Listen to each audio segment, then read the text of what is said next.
I think that we can actually start. It's time.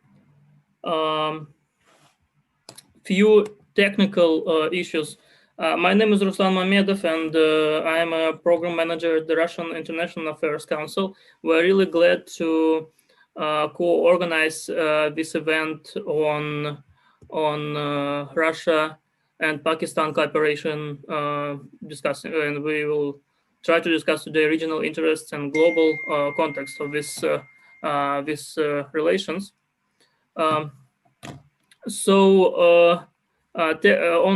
few technical issues, we will have the event today streaming live, and there will also be it will be also covered by the print and electronic media. We will also later have the complete recording. It will be available on YouTube channels of the Russian International Affairs Council and the Strategic Vision Institute.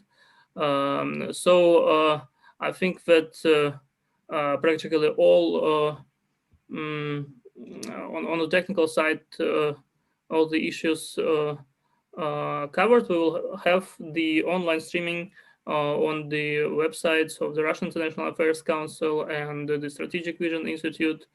From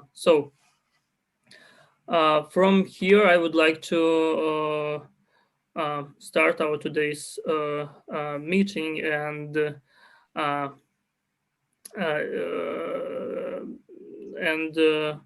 we will have welcome remarks, and then the session one, which I also will be moderating. We have a distinguished speakers, very senior diplomats and experts, leading experts on Russian and Pakistani history and relations, security issues, etc. So from here, I would like to give the floor for the welcoming remarks to the Director General of the Russian International Affairs Council, Dr. Andre Kortunov. Андрей Вадимович, можно будет? Thank you, Ruslan. It is definitely my honor and my pleasure to introduce our webinar today. As I can see, it has generated a lot of interest. I now see more than almost 50 participants in the room. And of course, for us, the Russian International Affairs Council, our ongoing cooperation with the Strategic Vision Institute is an important dimension of our international activities. It would be probably too early to argue that we have already entered the post-COVID world. Unfortunately, COVID is still with us, and I think that the implications of the pandemic will be with us at least for some time. However, it is also fair to say that the current crisis, and by crisis I mean not just only the pandemic, but also the economic recession, which got a global scale, and many other dimensions of change. This crisis has become a major accelerator for trends which existed even before the pandemic hit the world. For instance, one can argue that the balance of powers in the world is changing with acceleration. Before the pandemic, they usually forecasted the change in the leadership in the global economy by mid-2030s. The perception was that China will surpass the United States as the key driver of the global economy somewhere in the middle of next decade. Today, most of economists believe that this is likely to happen much earlier, maybe already in 2027, we will see a change in the global economic leadership in the world. Likewise, the pandemic has become a major accelerator for the digitalization of the global economy. And I think that we are not likely to get back to where we were just 1 or 2 years ago in terms of how we operate, in terms of how we work, and in terms of how we spend our time.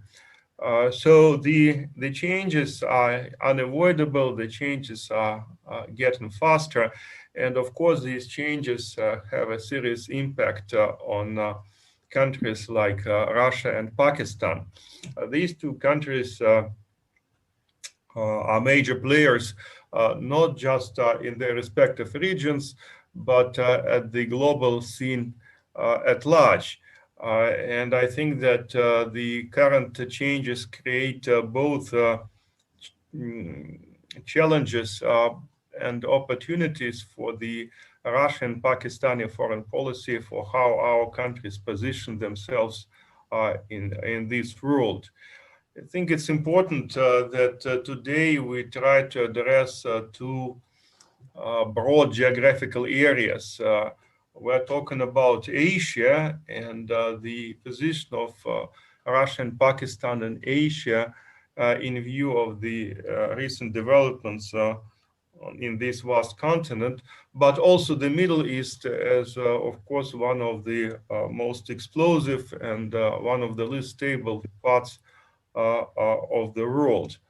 I think that it would be fair to say that we need to have a closer look at what is going on both in the eastern part of the gross Eurasian landmass, but also what is going on in the western part.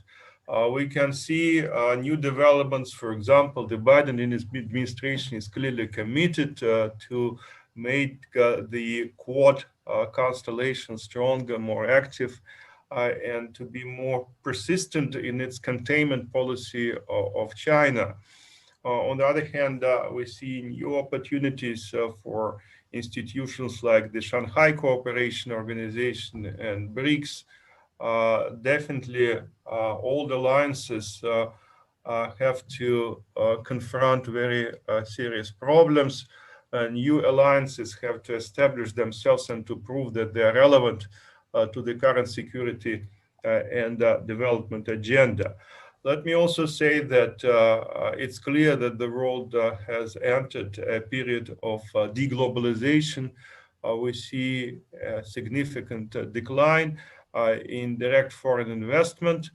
We see a decline in international trade.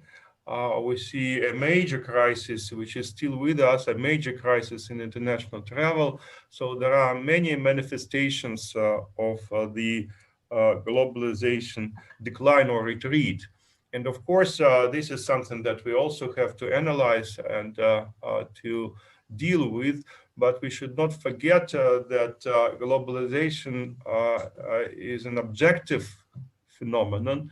And though right now we see a retreat of globalization, but it is easy to predict that in a couple of years, globalization will be back, and we are likely to see an entirely new model of globalization, something very different from what we have seen in the beginning of century. It's important for all countries, large and small, developed and developing nations, to get ready for this new cycle of globalization, to make sure that we can make most out of it, and that we will use this opportunity better than the opportunity that we saw in the beginning of the century. And some would argue that the humankind was ill prepared to handle this opportunity. I don't want to take too much of your time. Let me just repeat that we value a lot our cooperation with the Strategic Vision Institute. We think that it's an important dialogue, and I hope that we will continue these conversations on a regular basis. So let me welcome everybody at this meeting and wish you an intellectually rewarding and also very candid and open discussion on the most important trends that we have to watch in Asia and in the Middle East region. Thank you. Thank you very much, Dr. Kortunov. It is very important for us that we really, started with discussion with the some new model of globalization, and that Dr. Kortunov mentioned that we should be ready. And I think that Russia and Pakistan should also consider that and should be ready for the new cycle of this globalization in the in the coming years. From that start of our discussion, I would like to also give the floor to the president and founder of the Strategic Vision Institute, Dr. Zafar Iqbal Cheema, who is a very distinguished and very respected in Russia professor who we really like to each year to try to develop the relation between the two institutions of the Russian International Affairs Council and the Strategic Vision Institute. Dr. Cheema will be glad to invite you for these welcoming remarks. Thank you. Thank you, Ruslan. Honorable Dr. Andre Corton, His Excellency Shafqat Ali Khan, distinguished participants, both from Russia and also from Pakistan.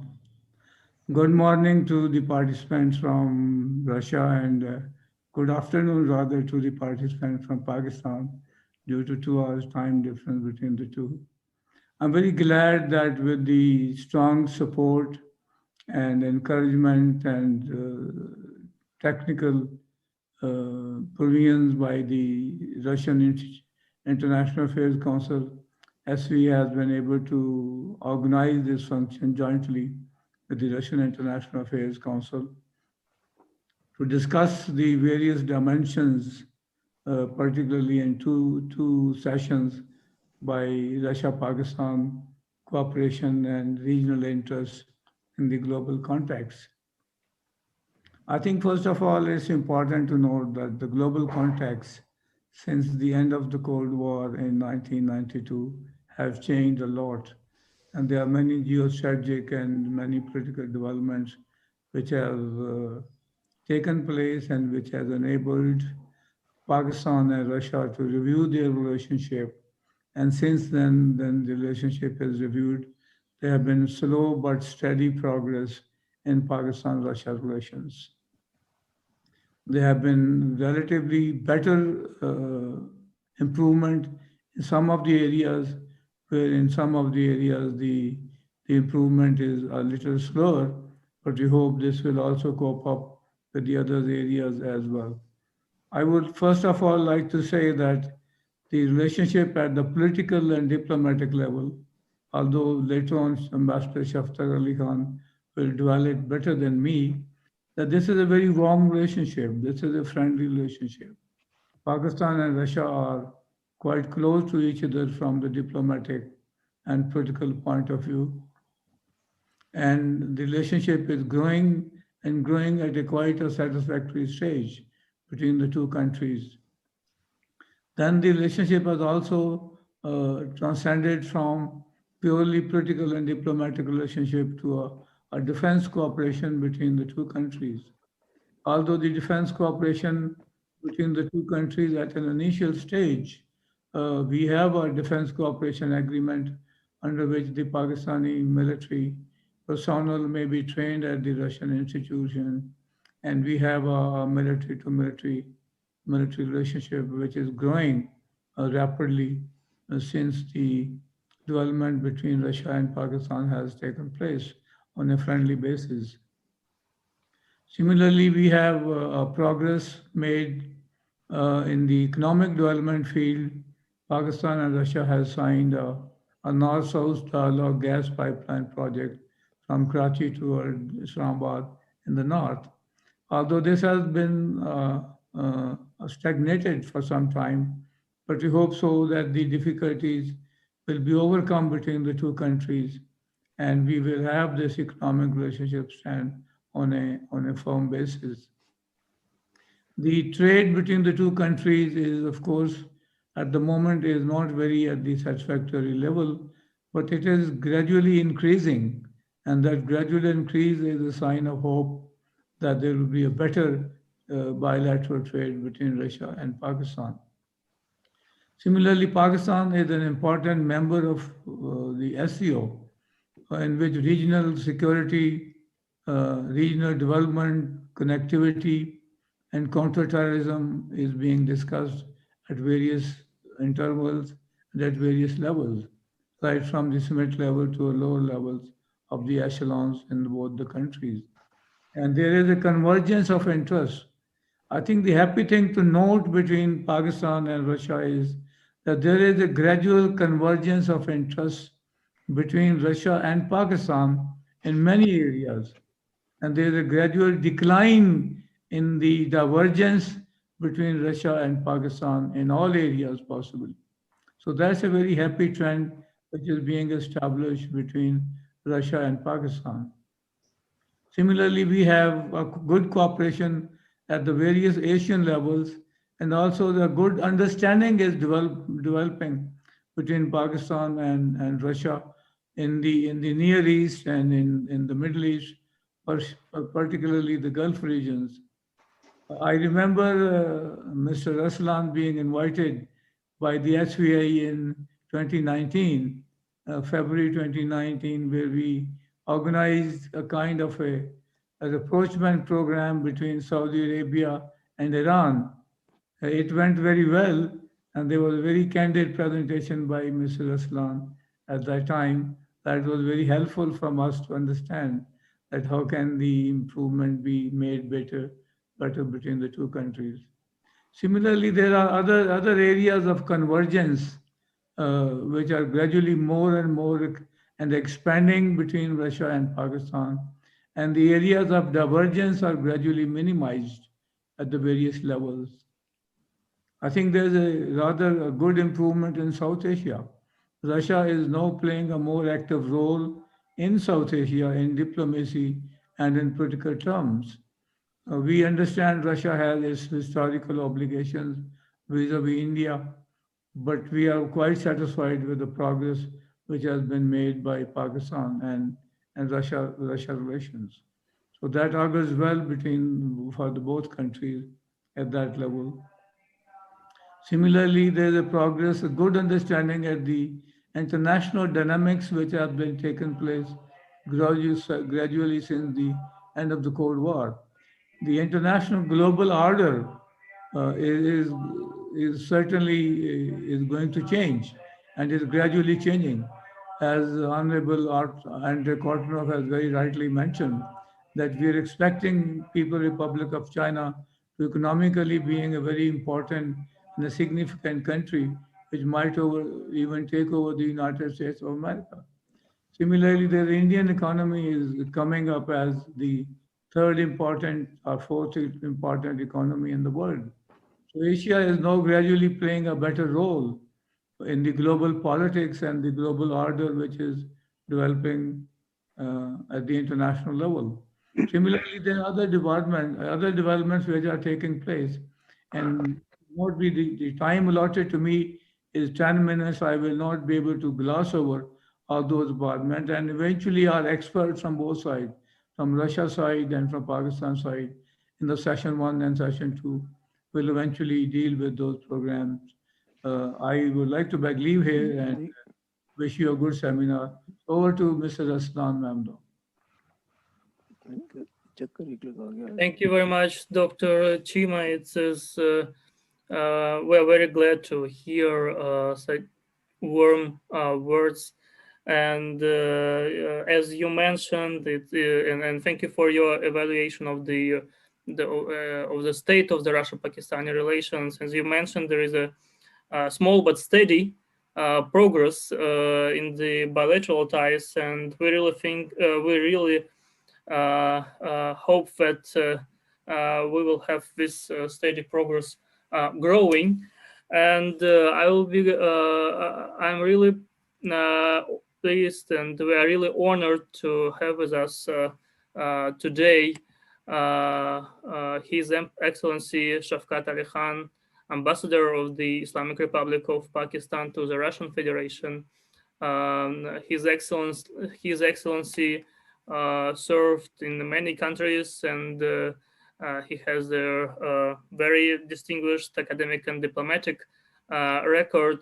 He served as the Deputy Permanent Representative of the Pakistani mission to the United Nations in Geneva, in countries like Poland and China, and now and many other countries. And now we are really honored that he is an ambassador to the Russian Federation. Dr. Shavkat, Your Excellency,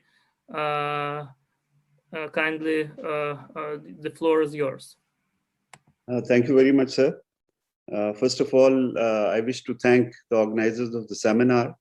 This is a very timely initiative, and I would, on a personal note, must mention that the notice was rather short, but coming from Dr. Cheema, it's always like an order.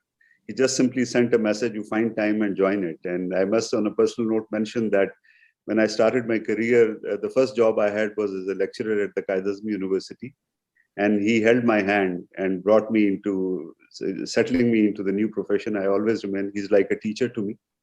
And similarly, I also wish to acknowledge Tariq Osman Hyder Sahab. In the Foreign Service, he was my teacher. So it's a great honor for me, on a personal note also, to be joining them as a speaker today. I would just speak very briefly and try to give a broad snapshot of Pakistan-Russia relations.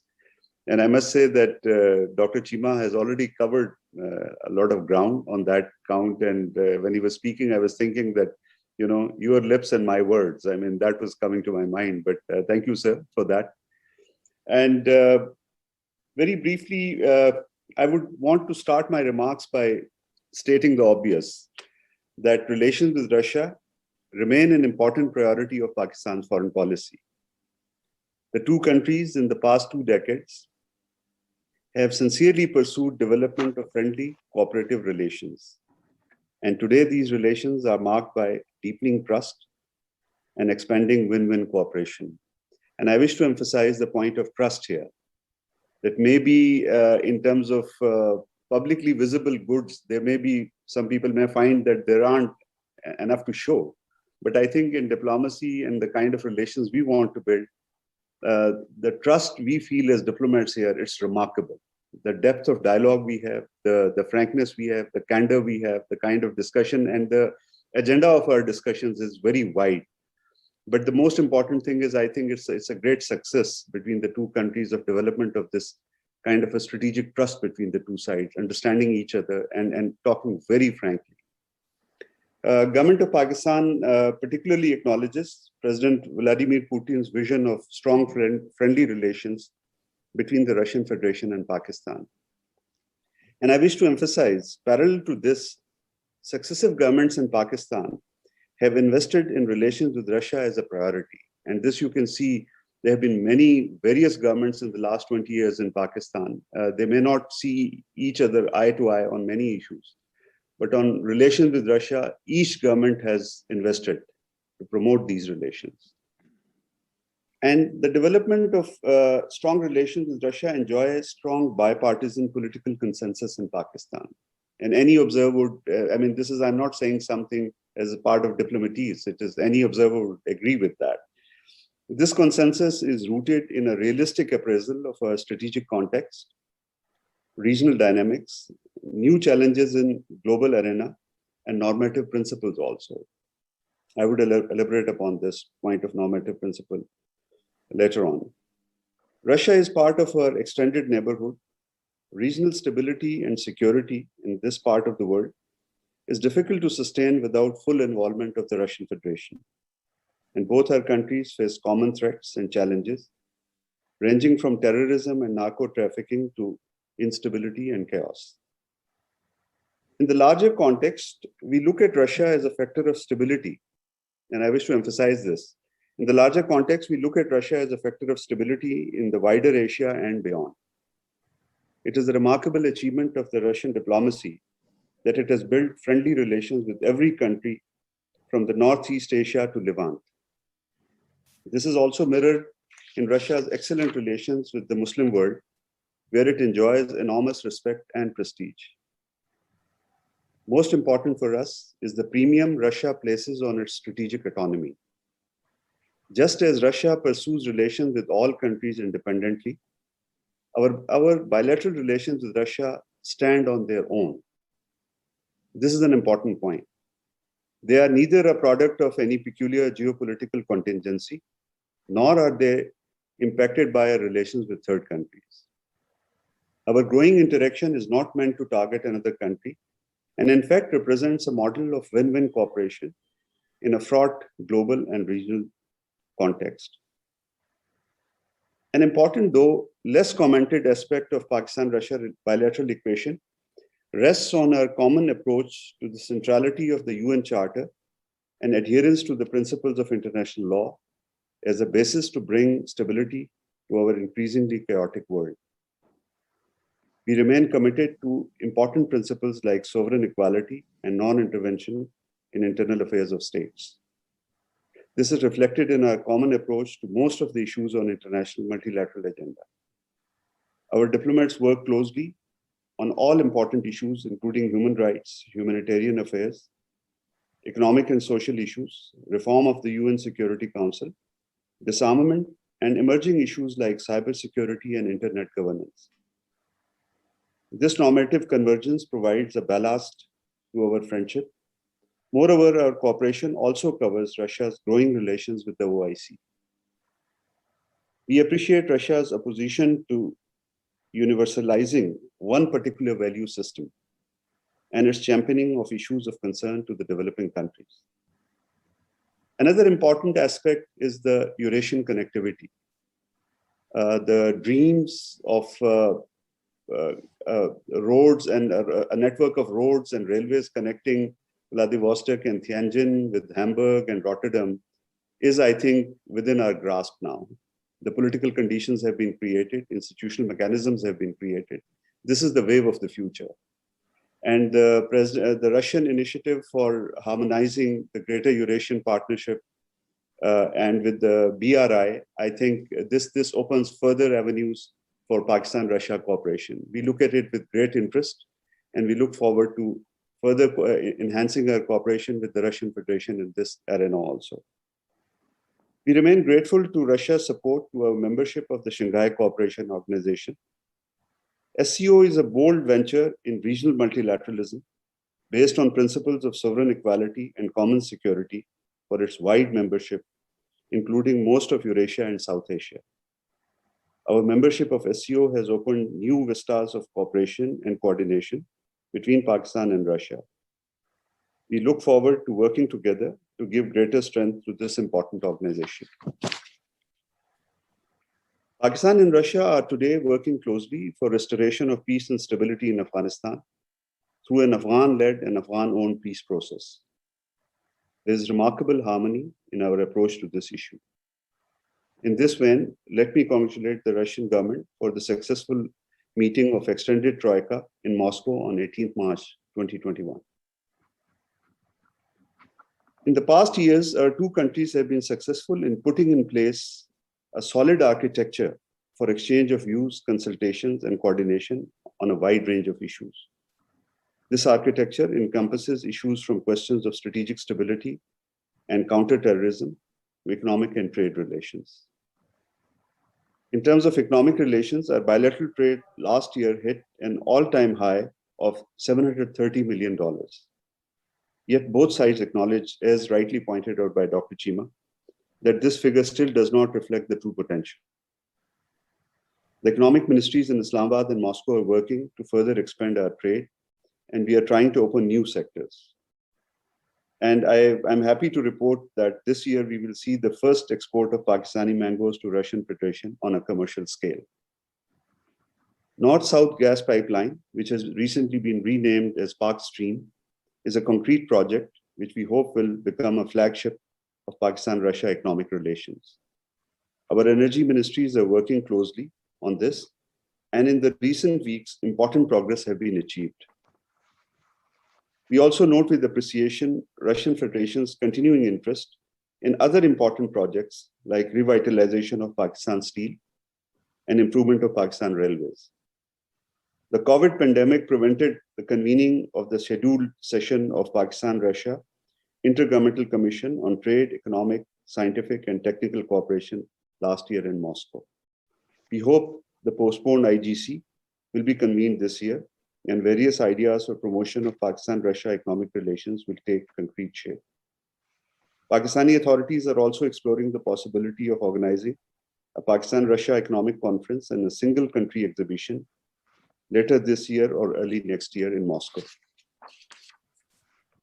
Bilateral defense relations have also grown in tandem with other aspects of our bilateral relations. The two countries signed the landmark, as again flagged by Dr. Cheema Saab, the two countries signed the landmark Defense Cooperation Agreement in 2014. And since then, defense relations have made important progress. Last year, the fifth round of Druzhba Pakistan-Russia joint military exercises was held in Pakistan. Russian naval ships actively participated in the Aman naval exercise organized by Pakistan Navy. Similarly, a military contingent from Pakistan was an important participant in the Russian military exercise Kavkaz 2020. Both sides underlined the critical importance of strong people-to-people contacts in providing solidity to our growing relations. While in some areas like parliamentary exchanges and cooperation, good progress has been made, others like education cooperation are lagging behind. We are working to bring larger number of Pakistani students to the institutions of higher learning in the Russian Federation. The Russian government has agreed to increase the number of scholarships for Pakistani students. This, we hope, will help shape a trend for younger, bright Pakistani students to pursue higher education in Russia. Overall, we take satisfaction at the steady growth of our bilateral relations. We are convinced that these relations not only serve our respective national interests, but also contribute to regional stability and global security. We remain confident of a very bright future for Pakistan-Russia relations. I thank you, sir.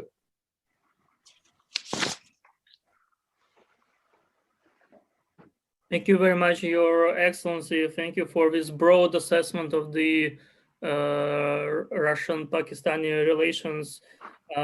We actually also at the expert level reflect this. You mentioned about growing and trust in diplomacy. We're also fixing that in the on the expert level, and here definitely we have a remarkable rise in the interest, scientific interest and analytical interest to the international policy analysis from both of these states, from the experts of both of the states. So you also mentioned about the challenges, and you mentioned that there are many common approaches that Russia and Pakistan have today. And from here, I would like to start our first session.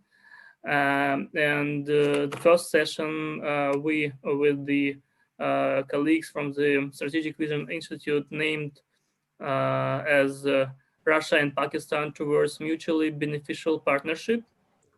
We already mentioned in the welcoming remarks that there are small but growing progress in these relations, and the idea of this session is to look a bit deeply on the current state of the Russia-Pakistan relations, and especially in the context of changing international dynamics. Look at what are the foundations and drivers of bilateral ties.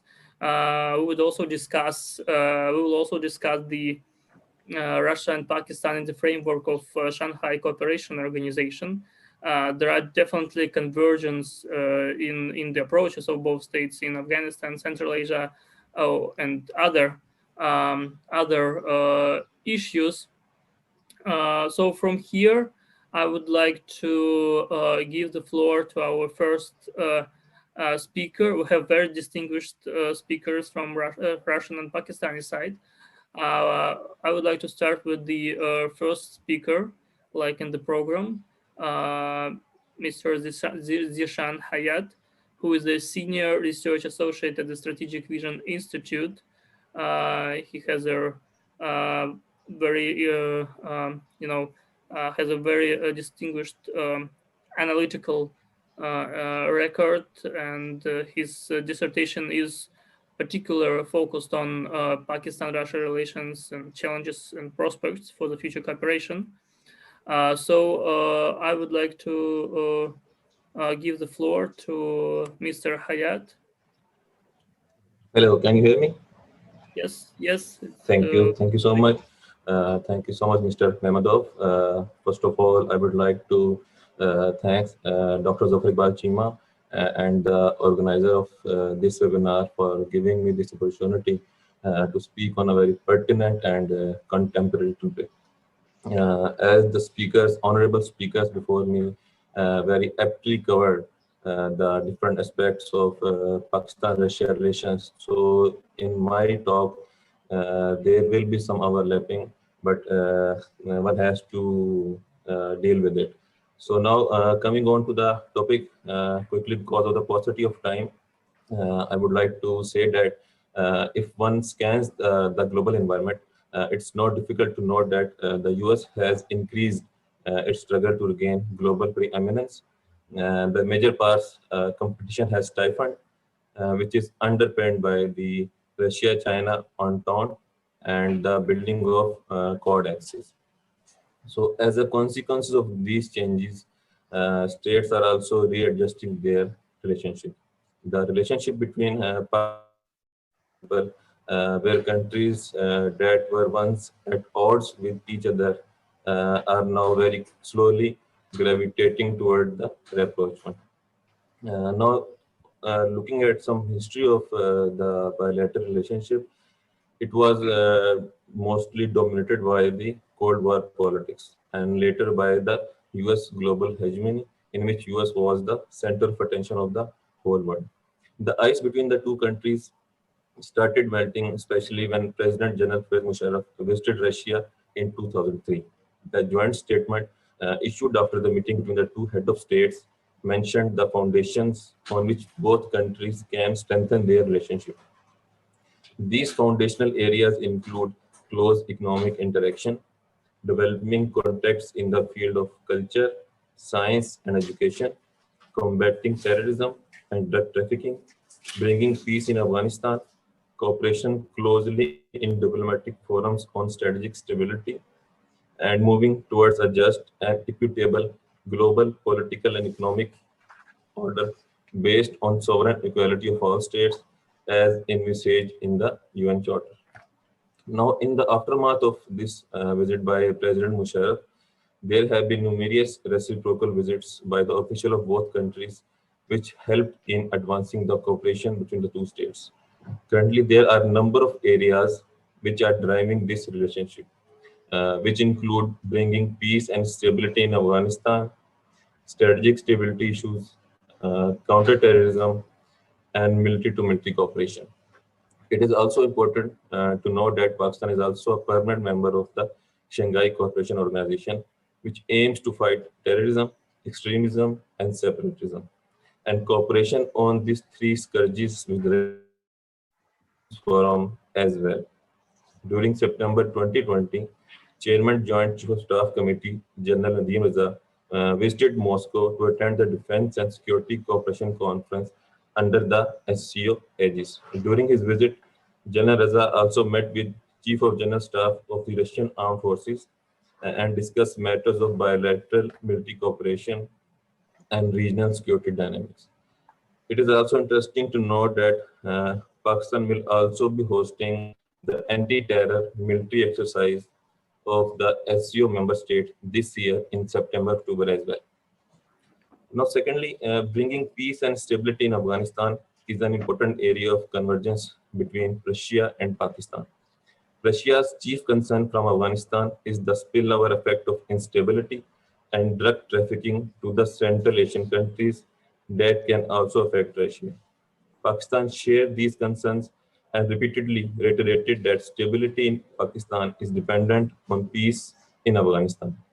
There have been several bilateral and multilateral talks involving Pakistan and Russia on this issue, with the latest multilateral talk, also known as Extended Troika, happened on 18 March 2021. Afghanistan is a serious area of concern for both countries, and cooperation between the two with the shared objective of bringing peace and stability in Afghanistan, which will also help in increasing connectivity between the two countries, can be further increased. Islamabad and Moscow are also conducting regular talks under the banner of Pakistan-Russia Consultative Group on Strategic Stability. The 13th meeting of this group was held in Islamabad in March 2019, in which issues such as non-militarization of outer space, upholding bilateral and multilateral in the field of information and telecommunication in the context of international security were discussed. Both states have similar views when it comes to matters like non-militarization of outer space.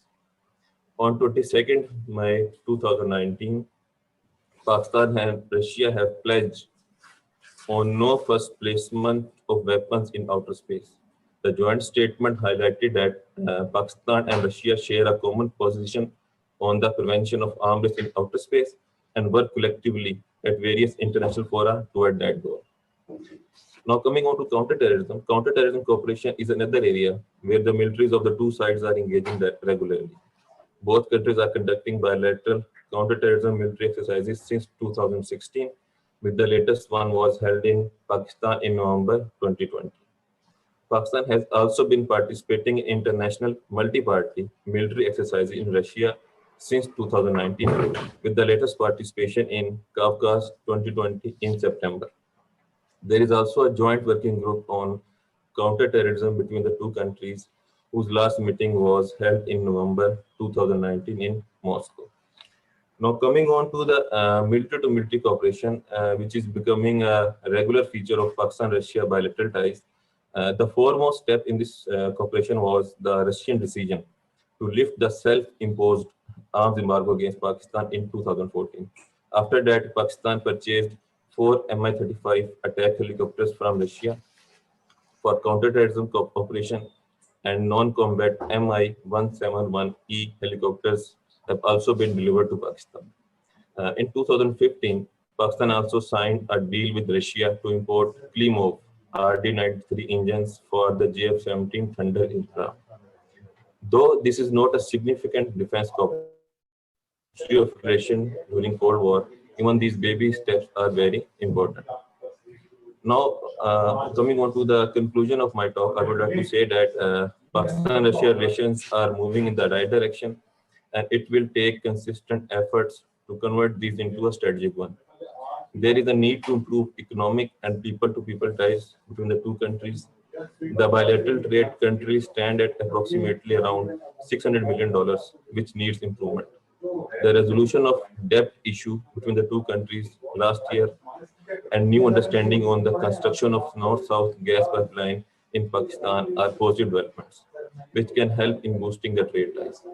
And people-to-people interaction can be increased by exchange of university students and building cultural cooperation.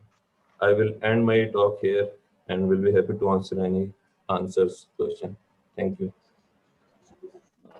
Thank you very much, Mr. Hayat. Thank you for your assessment and overview of the current state of the Russia-Pakistani relations. And we definitely agree with you on that. We need consistent efforts to improve, to continue, develop these relations.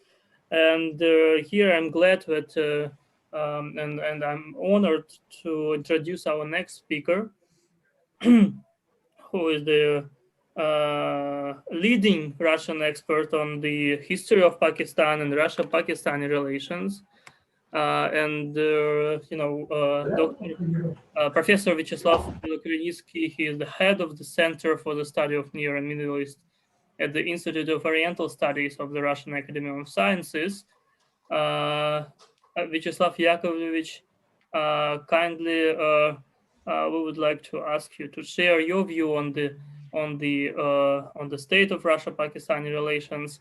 And I would like to mention one technical thing. We are fixing very good traffic and very good interest from the audience in our event, and so I think that we will continue in this direction. Vyacheslav Yakovlevich, the floor is yours. Thank you. Do you hear me?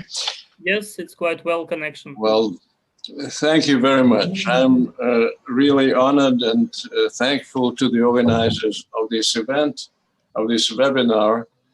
And I'm happy to see so many people whom I happen to know. Dr. Andre Kortunov, Dr. Zafar, Iqbal, Cheema, His Excellency Shavkat Ali Khan, and some other probably who will join us later on. This is really a great privilege for me to speak on this issue of Pakistan-Russia relations, and I would like to begin with felicitations and congratulations of the Pakistani people with their I would like to congratulate them on the Pakistani Day that we are celebrating on the 23rd of March. I wish all the best to the Pakistani people and prosperity to the country of Pakistan. As for the topic of my speech, I would like to concentrate strictly on number one of the agenda, that is the current state of Pakistan, Russia-Pakistan relations. And I would like to stress what already has been stressed during our meeting, that the relationship between our two countries at the present moment are good. We know from the history of our relations that there were episodes of good and bad relations. I would say that I would consider the worst period was one of that Soviet direct involvement in Afghanistan in 1979, 1989. After that, there was a stagnation of relations, and only there were some efforts taken by different governments in Pakistan and in Russia to upgrade these relations, but only during the last, say, 10 years or so, we had achieved, I think, some formidable, tangible results in this direction. And at present, we have good relations in all the spheres, of our relations, in the economic and trade relations, in the political and diplomatic field, and the defense and security sphere, and in the probably less so in the humanitarian, what my colleagues have mentioned, people-to-people sphere, but this is probably an objective factor, and it takes probably more time and more efforts to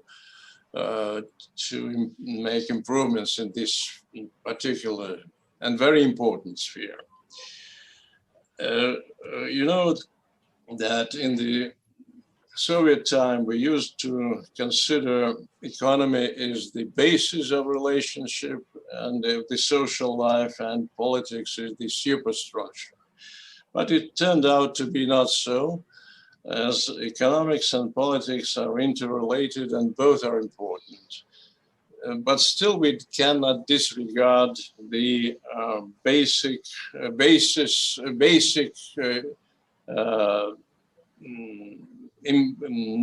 importance and significance of the economic and trade ties.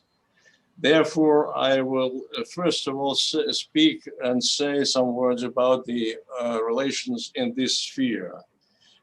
Though the volume of our trade is not so big, vaccination का अमल शुरू हो चुका है, लेकिन जाती एहतियाती तदाबीर so great. और इन पर अमल ना करने से बीमारी और अफवाह. Unfortunately, so okay. Do we? Yes, it is about six. It's in the middle of the last decade. It has reached $600 million US dollars. And this is the peak in our relationship, in our trade turnover during the last decades. Nowadays, we have a very important feature in this relationship. It is more or less balanced. Previously, it used to be unbalanced in the sense that Pakistani export exceeded Pakistani import, and in 2018 the balance has been reached, and the Russian export to Pakistan was $260 million, was equal to $260 million, and the import was $280 million. And the major item of our export, Russian export to Pakistan, is metal products, machinery, equipment, and the major item of the Pakistani export to Russia is the textile goods, and agricultural goods, actually. Food and agricultural products. Therefore, we have a very fruitful exchange, and I would say a very productive exchange of the goods that we can exchange. The second sphere is the economic cooperation. The economic cooperation, now we have a leading sector. This sector is the energy sector.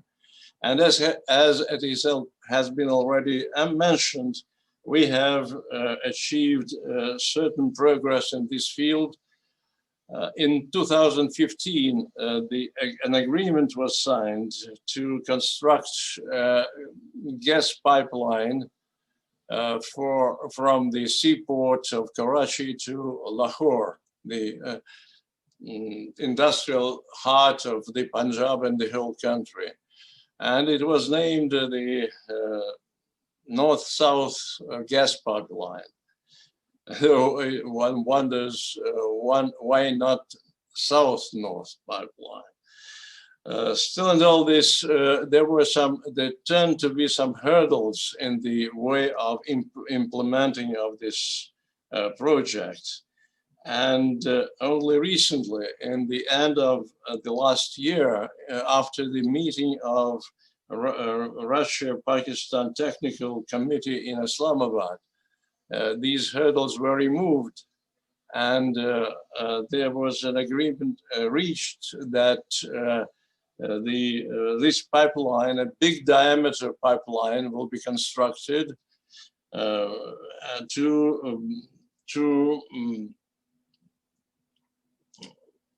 it transports 1.6 billion cubic feet per day. It's a big amount of gas to be transmitted from Karachi to Lahore. And the name of the project has been changed into Pakistan Stream Gas Pipeline. In addition, the talks continue concerning the delivery of Russian LNG, liquefied natural gas, to Pakistan for its regasification and its usage in thermal power plants. Cooperation in the energy sector can be considered to be a solid foundation and real trigger in bilateral relations. Pakistan still needs improvements in the production of electricity, though the production capacities has been increased and very quickly increased during the last years. But in its transmission and distribution, there are certain shortcomings. I think that energy is still and all very important. It is actually a key factor in the upgrading and the further development of the Pakistani manufacturing. I think the energy sector can make the Pakistani textile products cheaper, and it will increase the export of these textile goods and textile products to outer world and to Russia in particular. I would like to emphasize the importance of the energy sector, and I would like to mention that there are certain other fields of possible development Pakistani-Russian cooperation in certain fields. Let us say, first of all, the Pakistani steel mill has been already mentioned by His Excellency, the Ambassador of Pakistan to the Russian Federation. I would like to mention also this: something has to be done with this Pakistan steel mills that is closed, that has been not working for the last 5 years. Then there are prospects in the transportation sector. Railways, the Pakistani railways can probably share some experience from the Russian state company, very important and very prominent state company, Russian Railways. Probably these consultations can be of help in upgrading the Pakistani railway system. Then there is a very striking feature of the today's relationship is that we don't have regular air connections. Flights from Moscow to Islamabad, to Karachi are not regular as far as I know. And in the 70s, we used to have no problems in going from Moscow to Karachi and back. I think this should be improved, and this is one of the possibilities where we should definitely use. And finally, I would say that probably it is timely to establish a committee, a consultative committee, consisting of experts from both sides to think over and suggest promising fields and means of cooperation. And this committee can work either offline or online as we do now. So let's hope that this will help in upgrading and in furthering our good already, decent and probably very good relationship that we do have now. But there is scope for improvement, of course, every time and in every field, and in this field in particular. Thank you very much indeed. Thank you very much, Professor Belokrenitsky. Thank you for your assessment of the economic side of the story. And it is really not amazing that the energy sector could be a good driver for these relations, since the two countries are really interested in that. Also, thank you for the overview of the projects that we already have and their prospects. Definitely, I think that some of the proposals you mentioned in the end of your speech, they should be kept in mind in the decision making. And I think that these proposals to upgrade I would like to use this word as upgrade the relations, could be a good starter. And from here, I would like to move further. We are opening, we continue our first session, but we are opening another topic within the first session. We will talk a lot because of the next two distinguished speakers from Russia and Pakistan. We will talk a lot on the non-proliferation issues. And here I would like to remind you that we have two sessions, and the first one ends in 20 minutes. And because of that, I would like to ask our next two speakers to be a bit, on time. We have from 7 to 10 minutes for the speaker. And then we will move to the break for the 10 minutes and the second session. The second session is on the Russian and Pakistani approaches in the Middle East and towards security in the Gulf area, which is really important for both of the states, and they both have initiatives on that. We even published last year together with the Strategic Vision Institute, and we really value that we published a joint report on this issue, but we will talk about that in the second session. So I would like to bring in our next speaker, our next distinguished speaker, and he has a really great diplomatic background, participating in the various negotiations on the nuclear disarmament, on the anti-terrorism mechanisms, on the non-proliferation issues. I would like to invite Ambassador Tariq Osman Hyder, who is the distinguished visiting fellow at the Strategic Vision Institute and the distinguished visiting fellow at the National Defense University of Islamabad. Dr. Tariq Osman Hyder, could you kindly? Yes, thank you very much, moderator. Bismillahirrahmanirrahim. Ujjaima kollega, dobry den. Good day, honored colleagues. Looking back at the sweep of Pak-USSR, then Russia relations since the inception of diplomatic relations in 1948, one thing is clear, that the relations with Russia are of immense importance to Pakistan.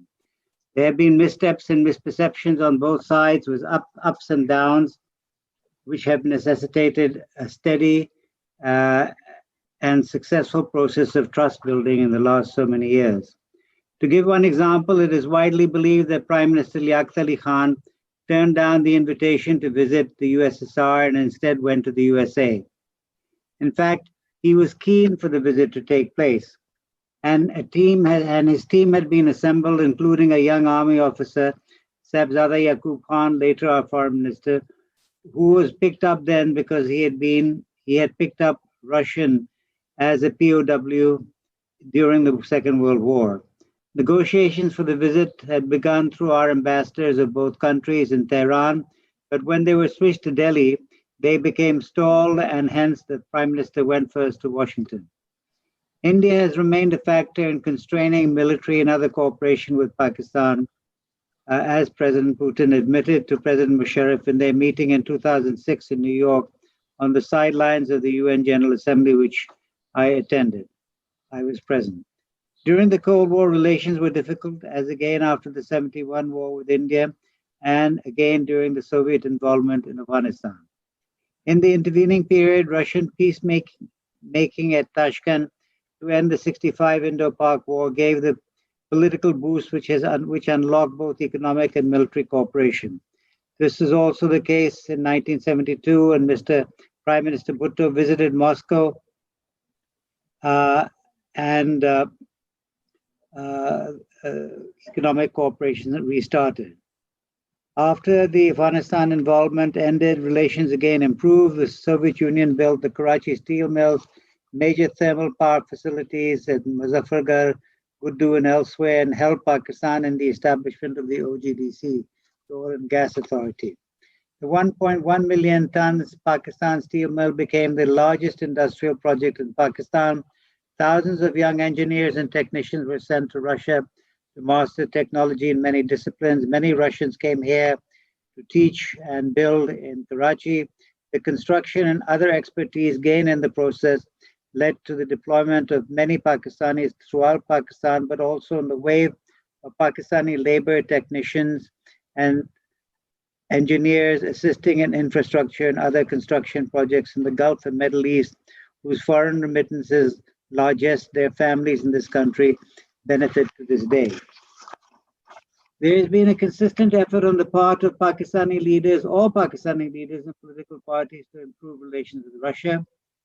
And Russia, notwithstanding its traditionally priority relationship with India, has also recognized the importance of Pakistan as a middle power, its strategic location as a tri-junction between the Middle East, Central and South Asia, and the role it can play in stabilizing Afghanistan. Afghanistan, which poses both an ongoing narcotics threat to Russia and a potential threat from terrorists. The upward trajectory of our bilateral relations is encouraging. The Shanghai Cooperation Organization, which we joined with Russian and Chinese help and support, and the UN General Assembly have been in the past 2 years provided opportunities for talks between the two leaders and the two foreign ministers, as has been happening, including in Moscow over the years. I hope that Foreign Minister Sergei Lavrov may come to Islamabad soon, even maybe shortly, which would be a great boost. Trade has not reached the potential it could have, as it hovers around $500 million a year overall, with a balance in Pakistan's favor, except when we preferred to import wheat from Russia, which we did because it was a reliable supplier, and it was $200 million or $250 million of wheat. And then the trade went up to $780.6 million overall. There are systemic hurdles, including lack of direct flights, as the previous speaker mentioned, banking issues because of American sanctions, and slow 2 months processing issue of business visas by the Russian side that need to be overcome to enhance trade. Institutional mechanisms are working well. 4 rounds of political consultations at the foreign secretary level have been held. The consultative group on strategic stability has met 13 times since its first meeting in 2003, when I had the privilege of leading our side, and in the next 2 meetings as well. On the economic side, the Intergovernmental Commission on Trade, Economic, Scientific, and Technical Cooperation has held 6 meetings and has a number of joint working groups. Pursuant to the Pakistan-Russian military agreement of 2017, a joint military technical commission was set up, military sales explored, 5 joint military exercises held, 2 at counterterrorism, 2 joint naval exercises apart from Russian naval ships' participation in the multilateral Amman exercises hosted by the Pak Navy, and 6 rounds of military staff talks, the latest just earlier this month. Amongst other mechanisms, given limited time, I will only draw your attention to the Joint Coordination Committee on the North-South Gas Pipeline, which is pivotal. Given that a political and institutional infrastructure has been built and convergence is recognized, especially on Afghanistan gas infrastructure development, what should be Pakistan's objective? To reap the benefits of the relationship that has been built up, and our desire to benefit from China's BRI and the Russia's Eurasian Economic Community. Where do we go from here? How do we prioritize? That is the key question. What should be Pakistan's key objective? On the political diplomatic side, it is clear a closer relationship with Russia has obvious advantages in the region and beyond. What leverage can we get from this better relationship? Our key objective, I suggest, should be to get the North-South pipeline, the Park Stream, as it's now called, the Karachi to Lahore LPG pipeline, off the ground. The agreement was signed in 2015. In negotiations since then, various hurdles have been cleared, and most recently, in an enabling addendum or document at the end of last month, a document has been agreed which only needs to be executed for things to start. I will not go into the technical details that the cost may go up from $1.5 to $2.5 billion if the original planned diameter is increased to cater for projected higher demand, and that Pakistan will bear greater financial share, as the government has stipulated to the Supreme Court of Pakistan, which called for the utilization of the Gas Infrastructure Development CES GIDC. Once this mega flagship project takes off, it will begin a process of unlocking various constraints across the board. We must regard it as a strategic opportunity. Looking further ahead on the economic side, one would hope that when the steel mill is retendered for again, Russia would be given the chance to restart it. When the steel mill was set up by Russia, 4 other equivalent capacity steel mills around the world, including Iran and India, were set up. Each of these other steel mills, apart from ours, soon doubled its capacity and went beyond. What happened to the Pakistan steel mill is well known. We should not squander the opportunity to put it back on its feet and to enhance its capacity. In conclusion, we must focus on Pak Stream. As it progresses on the ground, it will have a positive knock-on impact on deepening bilateral and multilateral understanding, trust, political, economic, and business relations, connectivity, military ties, counterterrorism, and cooperation in our region, in our bilateral relations, including on stabilizing Afghanistan. Lagadaria wa Zaimat. Thank you for your attention.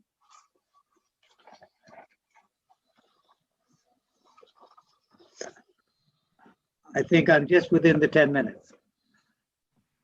Thank you very much, Ambassador. Definitely just within the 10 minutes. I would like to again thank you for strict prioritizing for both, not only for Pakistanis but also for the Russians, prioritizing issues that we have in our relations. And thank you for sharing with us your view on the objectives that both states have today. And definitely this focus on the Pak Stream, this is something that is important. We definitely see that from the speeches of the Russian participants and also senior Pakistani participants. I think that this is something that should be kept in mind in the within the decision by the decision makers. And thank you, for this historic view in the beginning that you made. This is, I think, very important for not only established researchers, but also the researchers of the new generation that we have raising today in Russia and in Pakistan. From here, I would like to also give the floor to our next speaker, to Professor at the Department of Theory and History of the International Relations at the St. Petersburg State University, Dr. Andrey Pavlov. Dr. Pavlov is his key interests are the strategic studies and the international arms control, negotiations, nuclear strategy, and arms control. I would like to bring Dr. Pavlov. From Daddy's book. पीने के लिए दे दो coffee है क्या counter वाली coffee Thank you very much. First of all, I would like to thank the organizers for inviting me to this extremely interesting event. Frankly speaking, our contacts with our Pakistani colleagues are not so extensive as that of my predecessors. Probably the starting point was 2 years ago when Brigadier General Zahir Kazmi was so kind to stay for a couple of days in St. Petersburg on his way to Moscow, and he delivered a lecture to my students about arms control environment and stability in South Asia. And that was really a starting point of our contacts, because since that time we keep in touch and exchange our opinions on that vitally important issues regularly, and I hope we will continue that. So I'm heading master program called Strategic and Arms Control Studies at St. Petersburg State University. And I would like to concentrate on that issue very briefly and highlight the possibility of dialogue with Pakistani colleagues in the future. I think that the issues of strategic stability and specifically nuclear risk reduction are 2 points, two sources, two fields where Russian and Pakistani interests coincide completely. And we both agree that today there is a kind of a negative trend in strategic stability, not just in some regions, but globally. We both admit that problem have to be discussed and have to be dealt with on a regular basis. But Russia and Pakistan have very different experience in both these realms. And Russian vision of strategic stability is mostly shaped by Russian dialogue with the United States and NATO, and long history of exchange of opinions, which resulted in some agreements in this field. But this experience is not appropriate for the South Asia and for other regions, as my colleagues from Pakistan demonstrated in their publications appeared for the last years. So I think that we, besides that strategic stability dialogue on the governmental level, which was mentioned several times already today by my distinguished colleagues from Russia and Pakistan, we, I think, can and should engage into an expert dialogue to develop a kind of a common language in the field of strategic stability.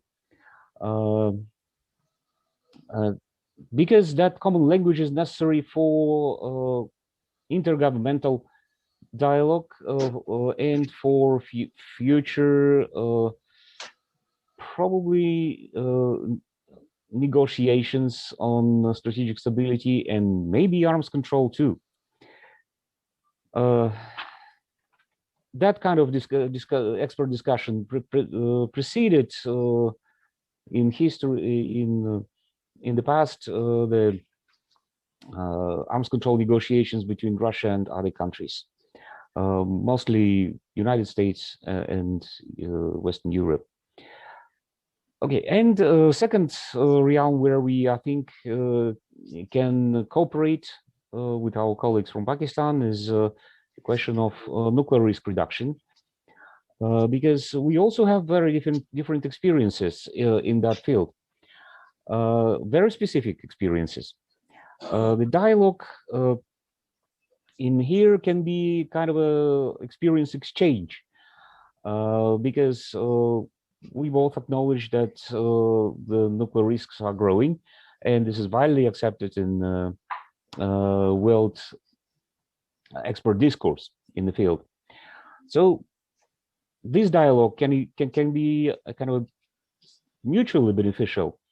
I was so much interested in Pakistani experience in nuclear risk reduction field, and I could evaluate how different it is from our experience. And the final point is that probably Shanghai Cooperation Organization can be kind of a platform for that dialogue, with prospective involvement of other nuclear weapon states, and there are 4 of them, 2 members of the NPT and other 2 are not. And I think Shanghai Cooperation Organization is a good platform to start this dialogue, then transform it into a multilateral discussion, which would help, I mean, on the expert level, which would help the governments to find some points where we can cooperate on the interstate level. Well, that's basically my point, and thank you for your attention. Ready to answer your questions. Thank you very much, Professor Pavlov. I would like to, again, very on time, and thank you for being very precise on your points. I think that definitely we had covered most of the issues we had, and I would like to thank you for the specific significance that you made to the SCO, the Shanghai Cooperation Organization, as the platform for extensive new and platform that can give new dynamics to this discussions around the nuclear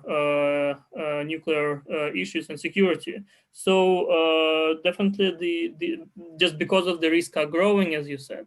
So here I would like to mention that we have we are just on time. We just ended our session just because of the program. I can't give the opportunity for the audience to ask the questions because we're just on time. It's 11:20 and we have a break for 10 minutes. And right after this break, we are coming back for the second session. We had very important and very interesting discussion as of today to this particular minute. I hope we'll continue this discussion in 10 minutes. And I would like to also mention that I will share my role of a moderator with His Excellency Qazi Khalilullah. Qazi Muhammad Khalilullah will moderate the second session on the Russian and Pakistani approaches to the security in the Gulf area and maybe some priorities for the Russia and Pakistan. We have there very distinguished speakers, and I would like to mention that Ambassador has a great diplomatic record, being presented in a number of expert and working groups within the United Nations, and he served as an ambassador for the last years to various countries, including Myanmar, Cuba, and as well as this is the most important issue for us in Moscow. He quite successfully, very successfully served in the Russian Federation as an ambassador of the Islamic Republic of Pakistan to the Russian Federation till the 2019. So from here, I would like to end this session, and we will meet in 10 minutes. And Ambassador Qazi Khalilullah will chair the discussion in the second session. Thank you very much. Your Excellency, Ambassador Khalilullah, you can start the discussion. I think that we are ready. We have all our speakers here.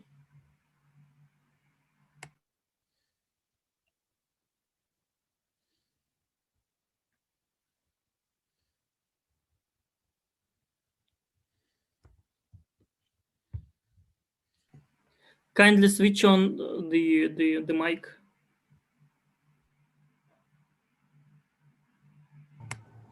Is it okay now? Yes. Can you hear me? All right. Thank you.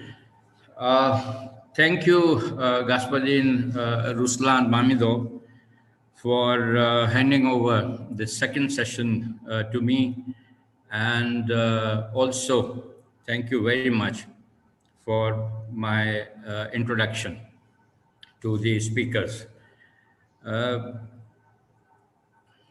At the outset, let me say that my stay in Moscow as ambassador was very productive. And I had fullest cooperation from the Ministry of Foreign Affairs of Russia, as well as other state organizations. I enjoyed living in Moscow and making friends, because the people of Russia are very friendly and hospitable. So I left Moscow with very good memories. Coming to the topic of the second session, which is Russia and Pakistan and the Middle East approaches to security in the Gulf. So As agreed, I have about 7 to 10 minutes, and let me share my thoughts with the speaker. The speakers of today, maybe this will set the tone for our session. As you know, the recent Persian Gulf crisis was triggered by President Trump's decision to withdraw from the JCPOA in 2018. However, all was not well before that in the region. A number of developments in the region that took place prior to the US withdrawal from JCPOA had vitiated the atmosphere, caused escalation, increased tensions, and impacted the status quo and balance of power in the Persian Gulf. As we know, two major developments took place in the region in 2005, one negative and one positive. In March, a coalition of Arab countries led by Saudi Arabia militarily intervened in Yemen against the Houthis. And on the positive side, JCPOA was signed by the P5, Germany, EU, and Iran. On 2nd January 2016, Saudi Arabia executed Nimr al-Nimr, a prominent Shia sheikh, on charges of shooting policemen during anti-government protests. It led to massive protests against the Saudi embassy in Iran, which was ransacked by Iranian protesters. The incident led to rupture of diplomatic ties between Saudi Arabia and Iran. On that occasion, both Prime Minister and Army Chief of Pakistan undertook shuttle diplomacy between Iran and Saudi Arabia to de-escalate the situation. In June 2017, Saudi Arabia, UAE, Bahrain, and Egypt severed diplomatic ties with Qatar and banned Qatar-registered planes and ships from utilizing their airspace and sea routes, along with Saudi Arabia blocking Qatar's only crossing. It was considered to be punishment for Qatar's ties with Muslim Brotherhood and Iran. However, as I said earlier, the recent Persian Gulf crisis was triggered by President Trump's decision to withdraw from JCPOA in 2018. The unilateral withdrawal of the US was followed by US policy of maximum pressure against Iran, which involved reimposition of sanctions and economic strangulation of Iran. At the time, interestingly, Iran was in full compliance of the JCPOA conditions, and it remained in compliance for a full year after Trump's decision to withdraw. The purpose of Iran was to give chance to European signatories of JCPOA to deliver their part of the bargain bypassing US sanctions, but they couldn't. Iran therefore began to break the rules. From July 2019, Iran began to pursue a strategy of phased partial withdrawal from the nuclear agreement. In January 2020, Iran ended its commitments to nuclear deal. It is noteworthy that both Russia and China stood by Iran despite the threat of US sanctions. Tensions between the US and Iran began to rise after waivers granted by the US to biggest buyers of Iranian oil expired in April 2019, and designation of Iran's Revolutionary Guard Corps as a foreign terrorist organization. Starting in early May 2019, the US began buildup of its military presence in the region to deter Iran. Subsequently, several merchant ships in the Persian Gulf were damaged in two incidents in May and June 2019. Western nations blamed Iran, however, Iran denied any involvement. In June 2019, Iran shot down an American surveillance drone flying over the Strait of Hormuz, sharply increasing tensions and nearly resulting in an armed confrontation. In September 2019, Drones were used by Houthis from Yemen to attack two state-owned Saudi Aramco oil processing facilities in the eastern part of the country. It underlined, among other things, the strategic threat posed by the Houthis to Saudi oil installations. Again, on this occasion, tensions were very high between Iran and Saudi Arabia. The Prime Minister of Pakistan undertook shuttle diplomacy to de-escalate the situation. In January 2020, the commander of Iran's Quds force, Qasem Soleimani, was assassinated at Baghdad airport in a US drone strike. And Iran's supreme leader on the occasion pledged to take revenge on the US forces.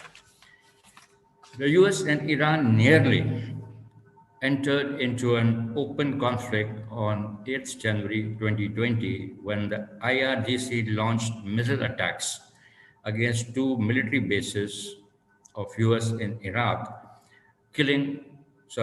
injuring more than 100 US troops.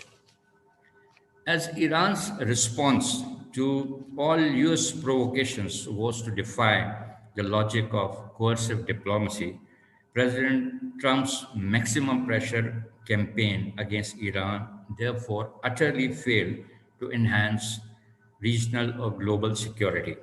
The developments in the region once again highlighted the need for a new security architecture in the Persian Gulf. In the recent past, when we talk about new security architecture, three proposals for a security architecture in the Persian Gulf by the US, Iran, and Russia come to light. Number one, during President Trump's visit to Riyadh in May 2017, Middle East Security Alliance, or MISA, was announced as a holistic partnership between the GCC members and Egypt and Jordan, with a declared aim of achieving peace, stability, and development on regional as well as international stages. Number two, in 2019, President Rouhani of Iran invited all the states in the region to join Iran's Hormuz Peace Endeavor, or HOPE, with the declared goal of promoting peace, stability, and welfare for all residents of the Strait of Hormuz region. The third proposal is a Russian proposal for collective security in the Gulf. It espouses a regional and multilateral approach in developing a security system by holding bilateral and multilateral consultations between interested states, including the UN Security Council. Let me now briefly talk about two positive developments that have taken place in the Persian Gulf recently. Number one, in January 2021, Saudi Arabia, UAE, and Bahrain and Egypt restored diplomatic relations with Qatar, and Saudi Arabia opened its borders to Qatar. Number two, on 22nd March 2021, Saudi Arabia put forward a peace initiative to bring the conflict in Yemen to an end. The proposal includes, among other things, UN-supported nationwide ceasefire and the resumption of political dialogue. Let me now say a few words about the fate of Iranian nuclear deal under President Biden. Biden, as a candidate, had called the US withdrawal from the JCPOA a significant mistake and promised to take the US back to the deal. However, the Biden administration has so far stressed that Iran must first comply with its original obligations under the JCPOA and reverse the steps it has taken throughout the 2 years to improve its nuclear program. Iran, on the other hand, has insisted on lifting of UN sanctions first. However, indications are that both sides are inclined to agree to a synchronized steps involving gradual lifting of the US sanctions on Iran in return for Iran's compliance with the nuclear deal. In conclusion, I wish to underscore that security and stability in the Persian Gulf are important for all countries, for energy security, development of the region, and protection of the holy places, both of Sunni and Shia Muslims. Peace and stability in Persian Gulf are particularly dear to Pakistan for both economic and religious reasons. Pakistan is committed to the protection of the two holy mosques in Saudi Arabia. Nearly 5 million Pakistan nationals work in the Gulf states, mainly in Saudi Arabia and UAE. Pakistan imports its oil and gas requirements mostly from the Gulf region, which is also a source of foreign remittances of about $10 billion a year. At the same time, we are delighted to note positive trajectory of Russian relations with the Gulf countries since its return to the Middle East in 2015. That 2 days ago, Iran and China signed a 25-year strategic cooperation pact, signifying the latest expansion of Beijing's flagship trillion-dollar Belt and Road Initiative. It would be helpful to Iran, among other things, in ending its isolation in the region. We have also seen last week's statement of CEO of Saudi Aramco that it would prioritize energy supply to China for the next 50 years. However, economic cooperation cannot flourish without security and stability in the region. I therefore feel that countries of the Persian Gulf, if offered a platform, rather venue, might favorably look at a proposal for a security architecture that is inclusive, is based on the principle of non-interference in internal affairs of others, ensures mutual respect, and protects interests of all countries. In my opinion, Russian proposal for collective security holds a promise, if pursued in the same way as Moscow format of consultations on Afghanistan. I would be happy to expand on this during the Q&A session. I would now like to introduce the speakers of this session.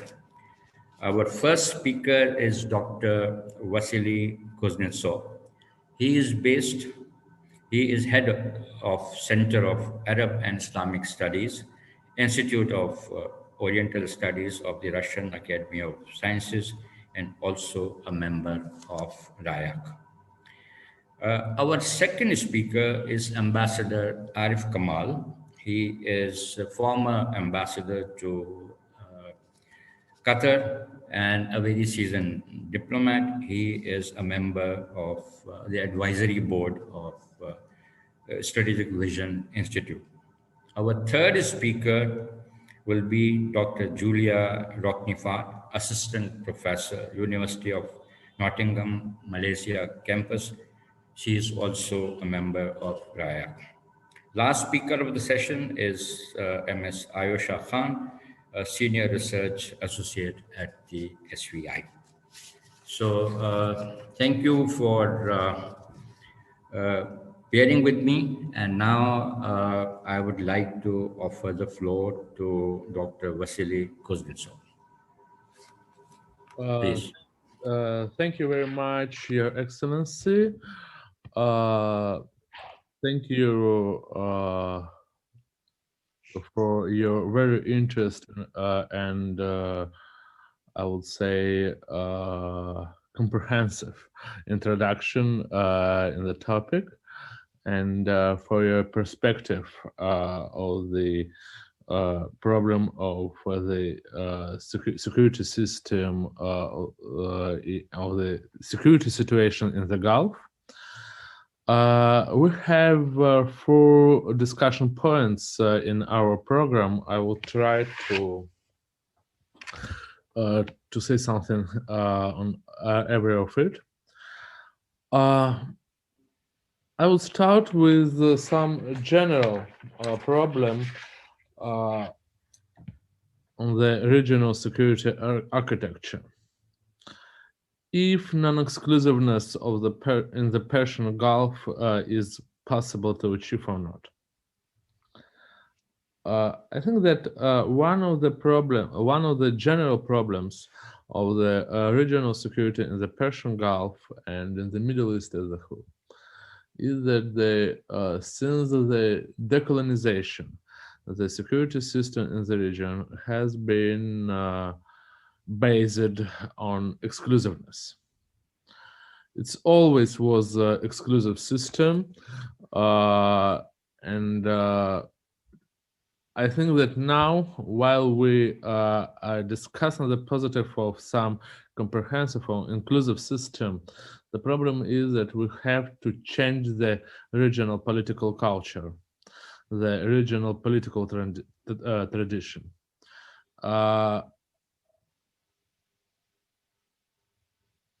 Is it possible to achieve? I think yes, it's possible.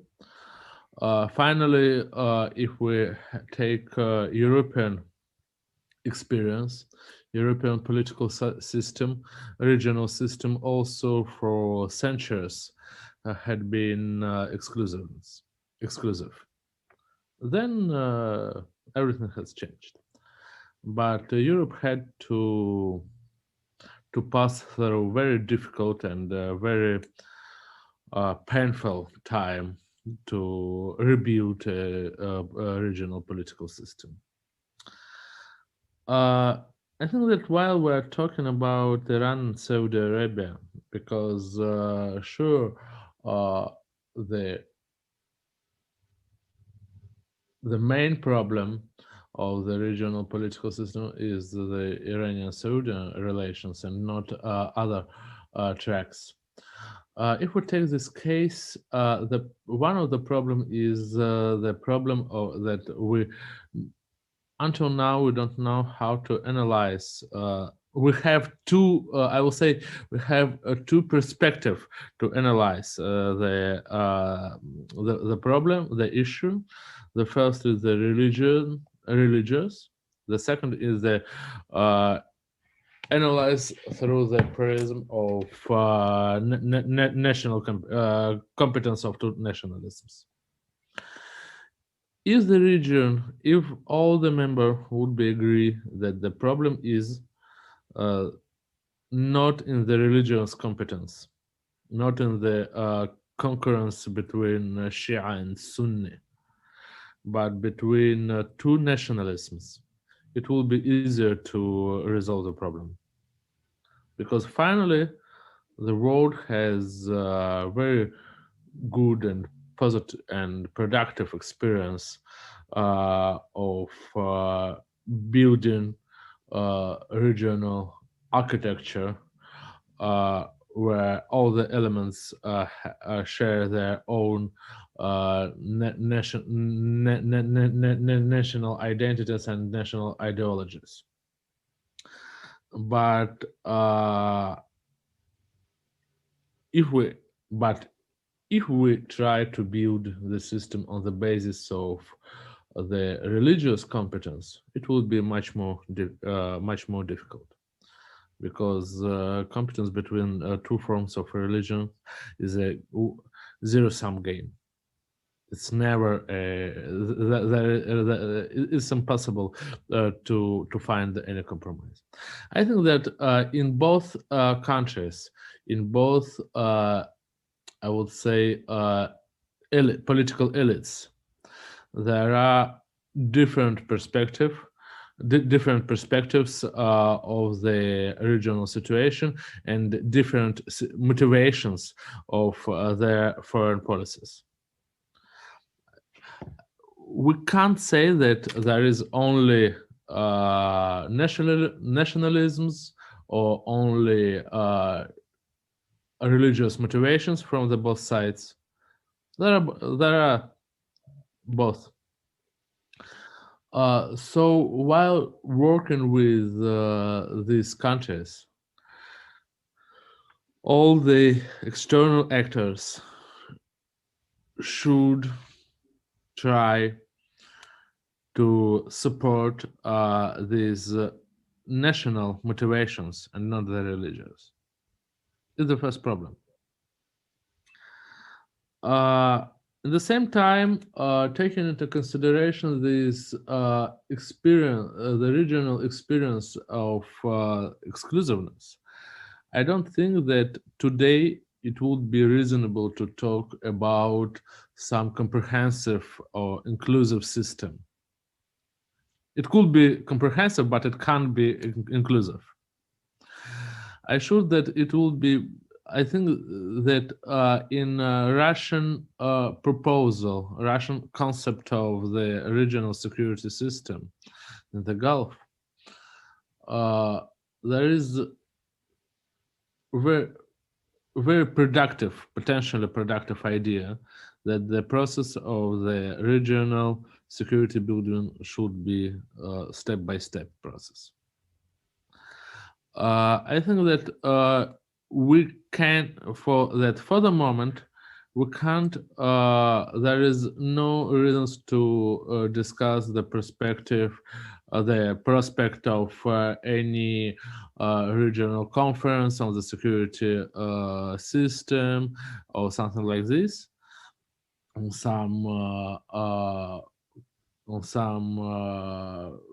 common document on the issue, but it would be productive. I am absolutely agree with our moderator that it would be productive to develop the issue step by step, with starting with some elements of the system, and Islamabad and Moscow could play a positive role in this problem, in this process, taken into using our experience of Afghanistan talk or Syrian talks of 2015 or inter-Palestinian talks.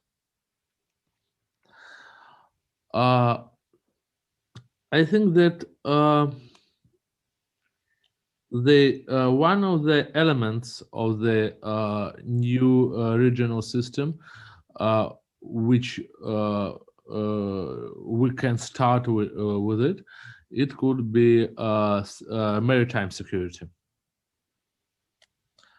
We have good experience, Russian-American, Soviet-American agreement of 1970s, which was signed in the 1970s, and we can use this experience to build some new confident measures between between all the GCC states. Also, I think that we should include in the process some neutral GCC states like Kuwait and Sultanate Oman. They are included already. So if we look at our mediation cases in the region, like Libya, for example, or like Syria, or like Yemen, we can see that one of the problem is the last years is that we don't have only a armed conflicts in these states, but also we have a competence of mediators. We have so many tracks of mediation, so many formats of mediation that they don't help each other. Now we have Russia, which is more or less neutral, have Pakistan with also neutral and with good influence on both sides. And we have Sultanate Oman and Kuwait, who try to play positive role in as a mediator in the process. I think that it could be a basis to form a mediation quartet for GCC region. I think now it could be a good moment for the process, not only because of our goodwill, but also because of the situation in the United States. I think that Rob Marley, who is a special, who now is responsible for Iranian dossier in Washington D.C., could be very effective guy. He is one of the best American specialists in the Middle East, but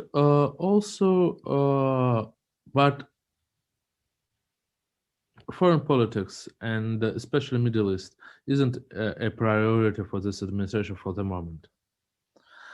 So it creates for us some window of opportunity to do something for several months, maybe until the end of the year. Now the last events in Suez, they showed us that the maritime security is very important, and they motivate the regional actors to do something. So I think that it can be an issue. So I'll stop here. I don't think that, I think that after it, we'll talk about GCPOA more in Q&A, or our participants will focus on the issue. I'll focus on it. Okay, thank you. Thank you very much for sharing your thoughts with us. I think your reference to Russian experience of mediation is something that can be useful in addressing the problems in the Persian Gulf, and also your thoughts about beginning with maritime security. Also, you referred to religious fault lines in the area, and it is advisable to stay away from them. Our next speaker is Ambassador Arif Kamal. Interestingly, when I arrived in Moscow in July 1988, sorry, he was first secretary, and we used to live at the end of Leninsky Prospect. And since we are all friends here, he had Russian Niva, and I didn't have my transport by then. So for about a month until I bought my car, he provided pick and drop services to me, although being a very senior diplomat at that point of time. So I remain grateful to date for the courtesies that you showed to me when I was a young diplomat and we were living very close to each other. You have the floor, sir.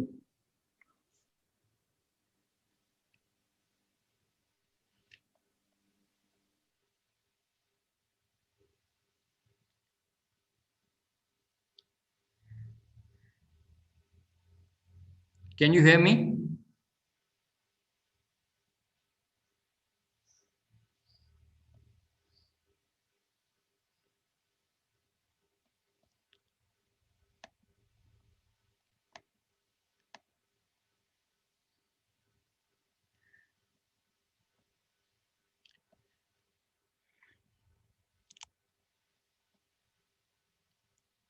Hello, can you hear me?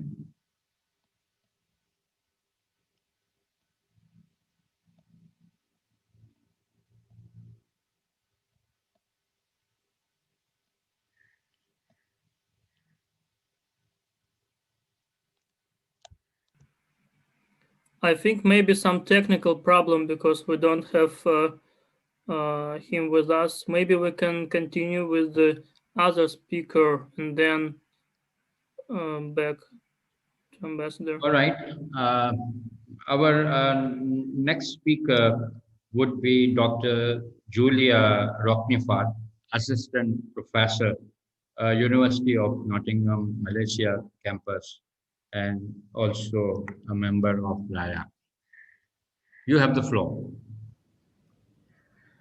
Thank you so much. Good day to everyone. I'm also a little bit confused about the time zones. I'm actually ahead of Pakistan right now.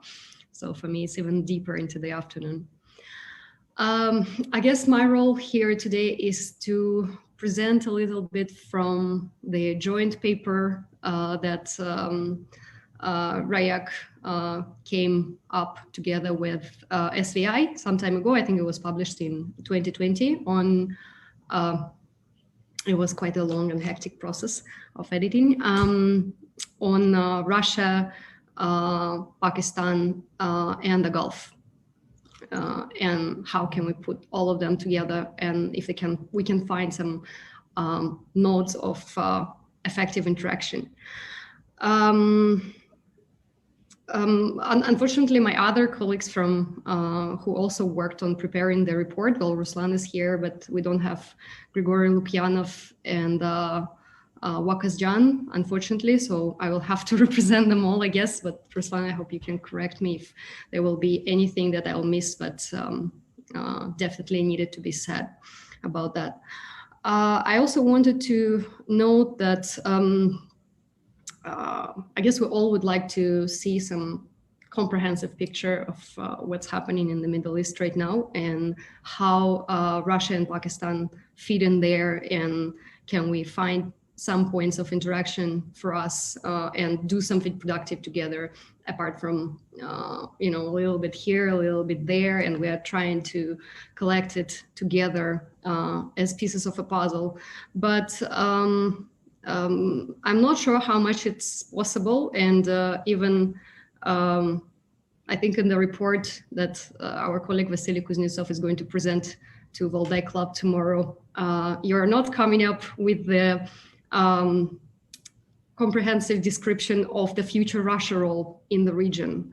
And that would be one of the questions that we would like to have an answer to, not to criticize the report. And I would like to see a full text. Unfortunately, I just had to read, as all the others, about it from today's newspapers. So very impatiently waiting for it. But I'm very, in this regard, I'm very thankful to His Excellency here for opening the session with a brief content of the previous episodes of this series, speaking of the Middle East and Russia and Pakistan role in the recent developments. So I'm just going to highlight several things that we talked about in the joint RIAC SVI report. First of all, a little bit about, I'm sure it's been said in one way or another, but just to remind of the principles of how Russia positions itself in the Middle East. It builds its policy based on the principle of sovereignty of the states, and the importance of the principle of non-interference. Syria would be one example of that, where you will hear very often that Russia explaining its presence there, that it's having its forces on the ground upon the invitation of the legitimate Syrian government. The principle of neutrality, which provides it with an opportunity to present itself as an independent mediator. And if it were to choose between the long-term building long-term strategic alliances and preserving this image of neutrality, it would choose the latter. So there would be no concept of brotherhood that we could talk about between different states, and as much as possible, it would be trying not to choose one over the other. Another thing and another aspect, and I think I'll talk about it a little bit more later, is that Russia and some of the regional actors, for example, Iran, which was already mentioned not once today, they would attempt to support an alternative regional order to the one offered by the US or the one dominated by the US, not anti-US, but coming up or maintaining establishment of some alternative to this. It's also, maybe it looks obvious, but since I hear it over and over again questioned during various discussions, it's free from ascertaining itself as a torchbearer of democracy. It looks at things pragmatic, unlike some other actors, needless to say. It looks at things pragmatically, so it also can afford itself to come up with a Middle East peace plan, which it attempted also not once to do so. I think we could explore within the Q&A session. I think Dr. Kuznetsov could even talk about this in a more elaborate manner. So its attempts to come up with a kind of a peace plan, of a future peace plan, have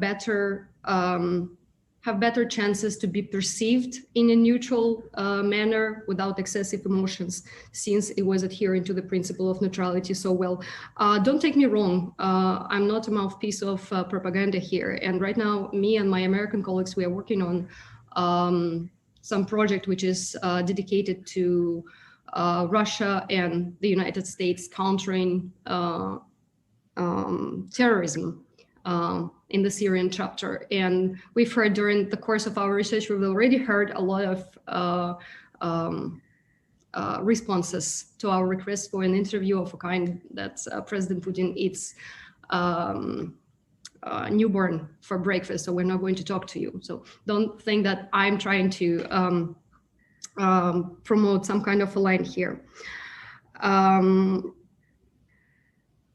Another aspect that I wanted to pay attention to is and it was in the list of the questions, is Russian position on Iran nuclear program. Well, just a few notes on this.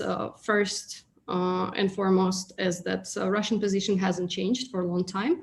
It looks at the matter within the framework of nuclear non-proliferation. Second is that it has, or at least used to have, its own dose of suspicion over how peaceful the Iranian nuclear program is, and we can go as well back as to the SVR 1993 reports, where there were suspicions about Iran trying to revive the Shah's ambitions to get its hold onto the nuclear weapons, or at least nuclear capability. And also during the 90s, it was at various platforms, it was discussed quite intensively about the participants of other countries of the region, or other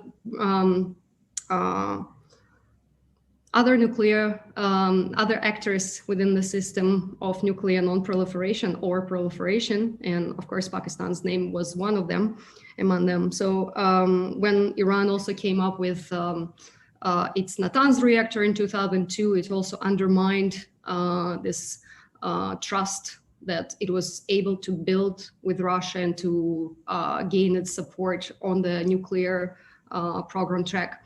However,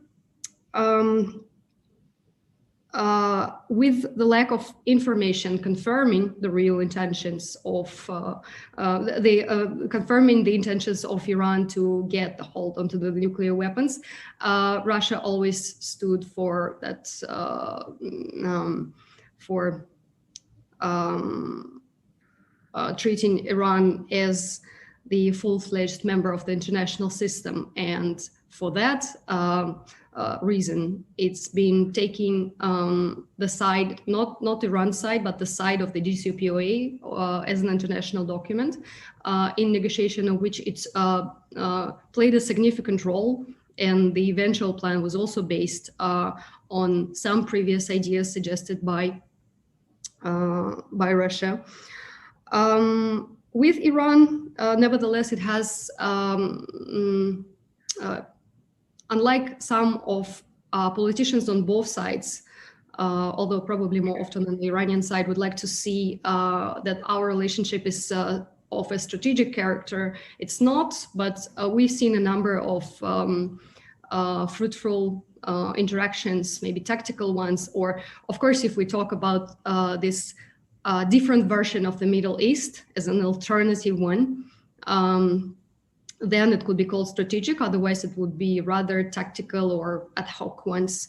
For example, the episode of Russia using the Iranian base in Hamadan in 2016. I think it drew a lot of international attention.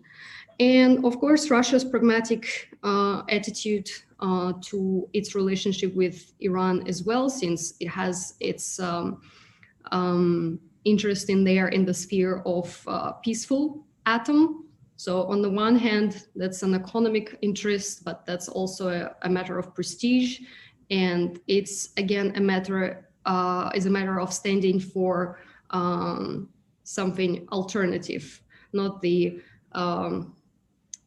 international rules-based order that Russia tends to criticize, but the order that has been laid centuries ago and acknowledges primacy of sovereignty and the principle of non-interference and so on. When it comes to Pakistan, well, I might be speaking of a cliche, but I think in 2019, within the event kindly organized by SVI that I also attended, there's been a lot said about cooperating on counterterrorism.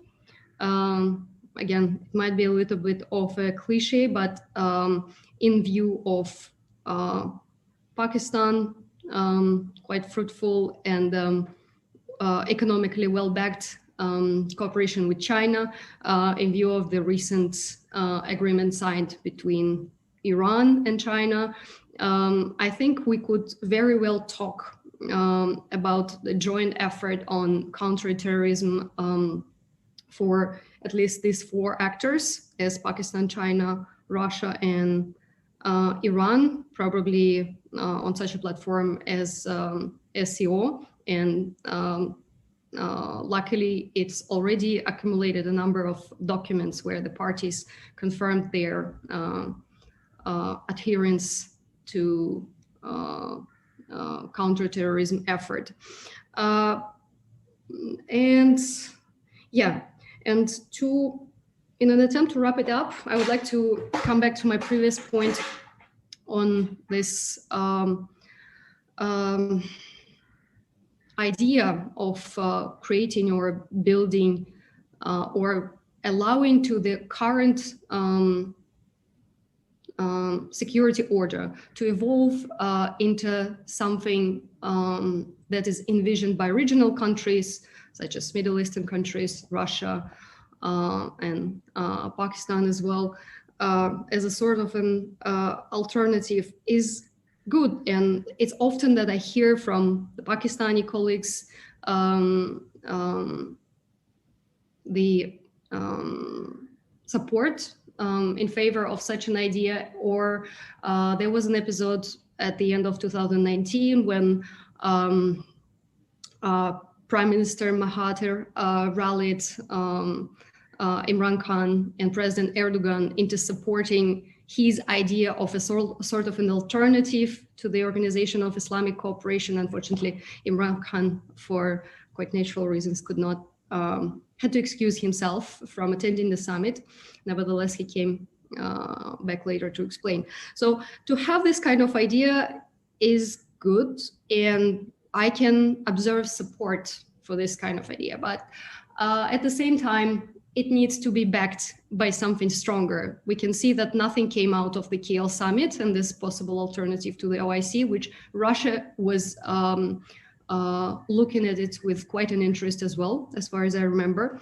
It needs to be backed by something that my colleagues today, earlier today already talked about, by economic cooperation, by some joint ventures, which at least some of them should be thinking about the possibility to innovate and to innovate together, as opposite to borrowing technology and innovation from elsewhere and just trying to build some joint venture based on that. And in terms of economic cooperation, I'm glad that Karachi-Lahore pipeline was mentioned today, but I'm also quite grieving for the project, which I don't think we've heard any updates about it for a couple of years, the Iran-Pakistan pipeline, the one that first had an idea of being an on-land one, and Iran even built its part of the pipeline. Then it was decided to shift it underwater, and then I don't think there were any updates about the project. I think it could be a kind of substantial economic basis of economic cooperation, which would also urge this need to maintain security, the border security, and that was the reason why they actually moved it, the project underwater, or at least the draft of the project. I'm not sure there was any construction effort that started for security reasons, to provide for security. So that could be one thing that, one base that would inform the need to cooperate in terms of security. And Russia was interested in that pipeline project. I think it had a stake at it at some point as well before passing it on to China. I guess I will stop in here, and I will be happy to answer any questions within the Q&A session, and I hope Ambassador rejoin us while I was speaking. Thank you. Well, thank you very much, Dr. Julia, for your very valuable thoughts on the situation in the Gulf, non-proliferation, what Prime Minister Imran Khan wanted to do and why he didn't go to Malaysia, and a proposal for quadrilateral cooperation on counter-terrorism. Thank you for your reference to the report, which has been jointly produced by RIAC and SVI. I've gone through this report. It's very informative, very detailed, and it brings out the current situation in the region, what happened in the past, and also Russian interests as well as Pakistani interests, and what we can do together. We have a forum with Russia.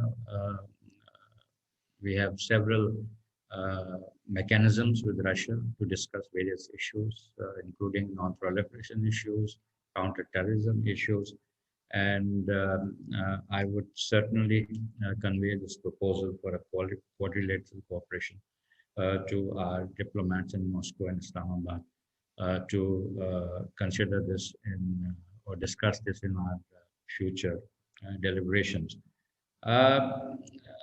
This is a new proposal that you made, and what Prime Minister Imran Khan, Malaysian Prime Minister, Turkish President were trying to do was also in the same context. We keep thinking, diplomats as well as researchers, writers on various issues, they keep proposing new ideas for cooperation, and it was in that context. But it was presented in such a way that certain countries didn't like it, and therefore, based on our relations with countries in the Gulf, Prime Minister thought that he should respect their thoughts. That was the context. Now, I would like to offer the floor to Ambassador Arif Kamal. You have the floor, sir. Well, thank you so much, and I must apologize for the disconnect that is not very common here, but it took me off the track for a while. First of all, I must express my pleasure, delight to have seen after decades Qazi Khalil, the ambassador, And also, I can take this opportunity to say my salams to Professor Belokrenitsky, whom I knew as first secretary, but then we reconnected only a few months back over the email, and he reviewed my newly launched book prior to its marketing. Thank you so much. And first of all, let me pick the thread from one of my statements made in a similar forum, which has recently been referred to. And I had probably echoed what we all like to believe in, a comparison of the transforming environment in the colonial era and in the later day Cold War era. We knew of a Russian beer from the cold, desert. It is amazing how the perceptions change and how we all are hoping to witness the evolution of a new architecture. Today, Pakistan is seen as a zipper, let me repeat, zipper of the trans-regional connectivity. And the beer from the cold as a that's very much welcome to the warm waters, including that of Gowada. Thank you so much, SVI and the Russian Institute for International Affairs for bringing us together on this platform again, and to really brainstorm or at least identify elements that to be brainstormed in the days ahead on prospects of peace and progress in our common habitat. Of course, we live in a transforming environment around us, and this brings us to a spotlight on connectivity rather than erecting walls and barriers, and on cooperation rather than containment. So today we ought to come to grips with the challenges and opportunities that are unfolded in these transformations as we hope to move from a unipolar order to a multipolar or a non-polar order, and hoping to see an end to monopolies if that can come. And as we think of not offering another what you call classical case of missed opportunities that is the hallmark of our relationship in the past decades. Ladies and gentlemen, the discussion on this framework, this framework in fact has been very eloquently addressed in the first session, fulfilling a lot of need to, fulfilling a lot, and again asking us to see through how to move beyond the deliberative exercises that we have been witnessing in the past more than 1 year's time. Several steps will have to be awaited to break the hangover of the Cold War. I just mentioned about the Iranian pipeline and the interests and still the inability to undertake a move forward. So when we talk of looking beyond what you call the Cold War, we also need to have a very pronounced political will to break those barriers that have been erected in an era that is fast eroding, and we'll see it behind us. So we have a commonality of interest in what you call your near abroad, and what we see as our next door. And therefore, this remains, this broader zone remains an important thing, important aspect, a key aspect in our security calculus here and there in Moscow.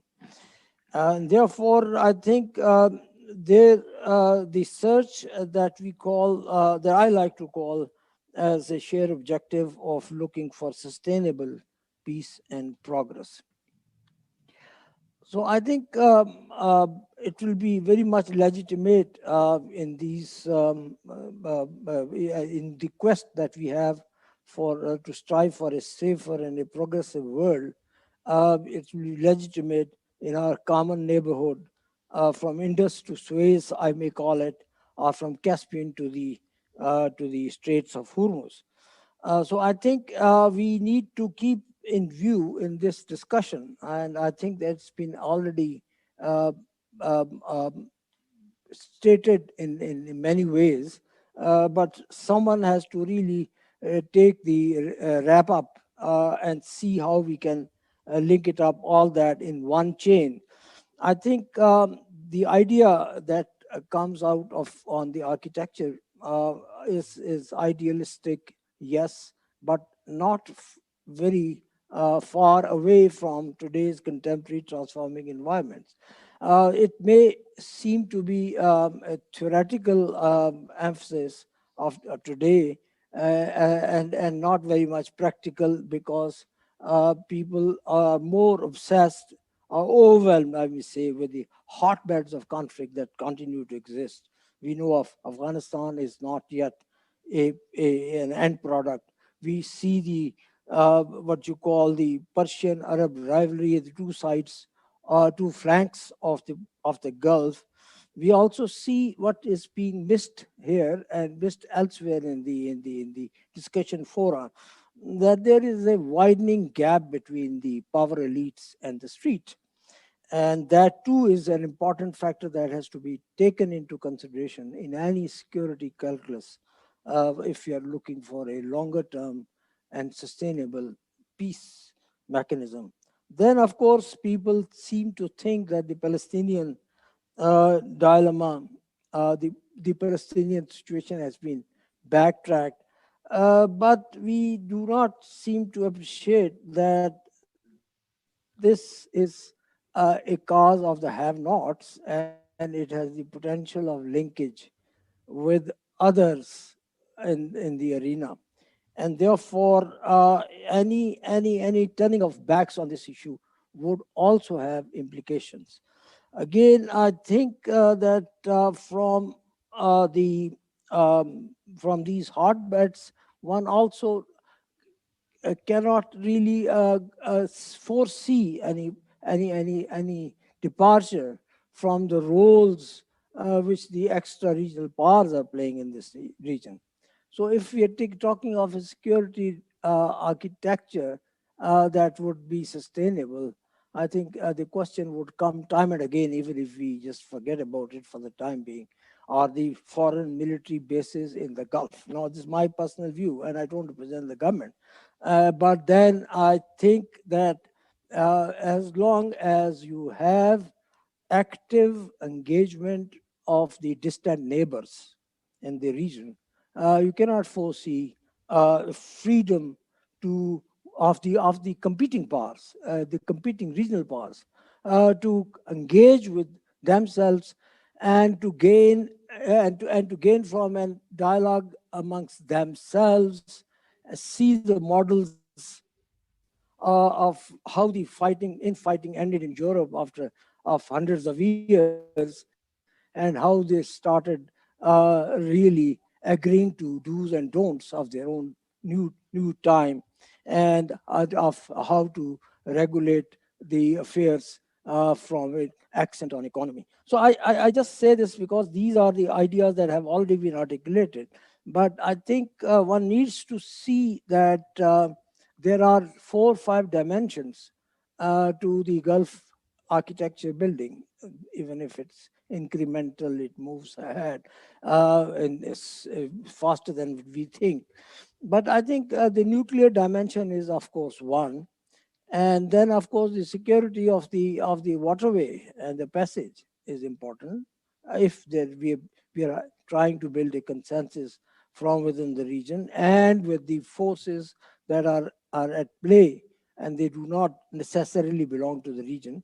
And then again, I think it will also be important to at least initiate a dialogue as to how the foreign or the overseas military presence in the region, the military presence, can be gradually or incrementally transformed to an economic engagement rather than a show of muscles. Of course, all these put together would enhance the possibility of confidence building measures between the two flanks of the Gulf. And then, of course, we also need to see as to who would be the partners in promoting a new order in that area. And I think having said all that, I think the building of a new security architecture is theoretically very good. It's ideal. But when we unfold this in any greater measure, it would come across challenges and in terms of how to operationalize it. And we know that the security dilemma between GCC, Israel versus US versus Iran is not a easy or single issue related question, and therefore it needs to be addressed. Again, the American involvement, even though we call it eroding unipolar order, is still powerful in terms of the local specifications of its engagements. And therefore, it will be important to see as to what it means in terms of their own physical military presence or otherwise. And again, what kind of threat perception it generates for one flank of the Arab world, of the Middle East, of the Gulf, say Iran, at the cost of the others. So I think these factors will have to be very much taken into consideration if we are looking at a regional security architecture proposal to move forward. And again, until then, I think the best course, in my view, I'm a generalist speaking from a distance, we are among a stream of specialists, but I think would be some sort of Russia-Pakistan mediated a détente of sorts between the Saudi, the Kingdom of Saudi Arabia, and between the Islamic Republic of Iran. And that could be an incremental process, and that may not necessarily come with one go, but it can be a multi-pronged initiative, say in the field of moving back to nuclear deal that is enacted, also cooling off propaganda warfare against between the two flanks, and that could probably help to materialize. I think Pakistan and say Russia may have extremely good relations with segments of the Middle East and in the Gulf. Russia has made new inroads, yes. Pakistan has a traditionally very strong relationship, which may have gone dormant in parts, but it has a civilizational roots, and it has the great ability to be to use its good offices, because from the very outset, as we learned it from the 1960s and 70s, Pakistan is not Arab, Pakistan is not Ajam, and still Pakistan is there in that geopolitical setting. And therefore, it is not something that comes with only immediate strategic interest. It's a long-term chain that has to be utilized, mobilized, and put to use. And I think if we go by the Russian concept of collective security in that region, I think we need to also check as to what first steps will be taken, and that too will come with what you call, say, a support from a third party as well, which is already well entrenched in the connectivity aspects. And that is, I mean, if there is this Russian Pakistani initiative for data between the two regional powers, I think China can also be asked to join hands. And then, of course, when we take this kind of an initiative, it will have to be shortly backed up by the economic muscles, and therefore we don't have a flotilla running in the Gulf Straits of Hormuz, and therefore I think here it's important for Russia to keep in view not that they are obliged to follow the Chinese model, but any diplomatic activity which is between Russia and Pakistan and supported by China as well will attain greater credibility and impact with both sides, both flanks of the Gulf, if it is also joined by the economic engagement process to enhance.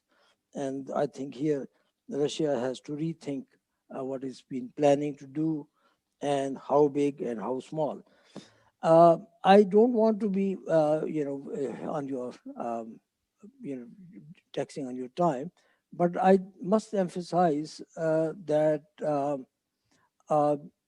we need to also keep in view that this is again very important, that the Iranian fears, the threat perception is to be assuaged, it is to be addressed. And if it is not addressed, then the tensions may subside with an initiative that you and us may undertake, but it would not go away. And therefore, we need to understand that anything that relates to foreign presence will always be seen, as long as, of course, there is the same power elite in Tehran, it will be seen as a threat.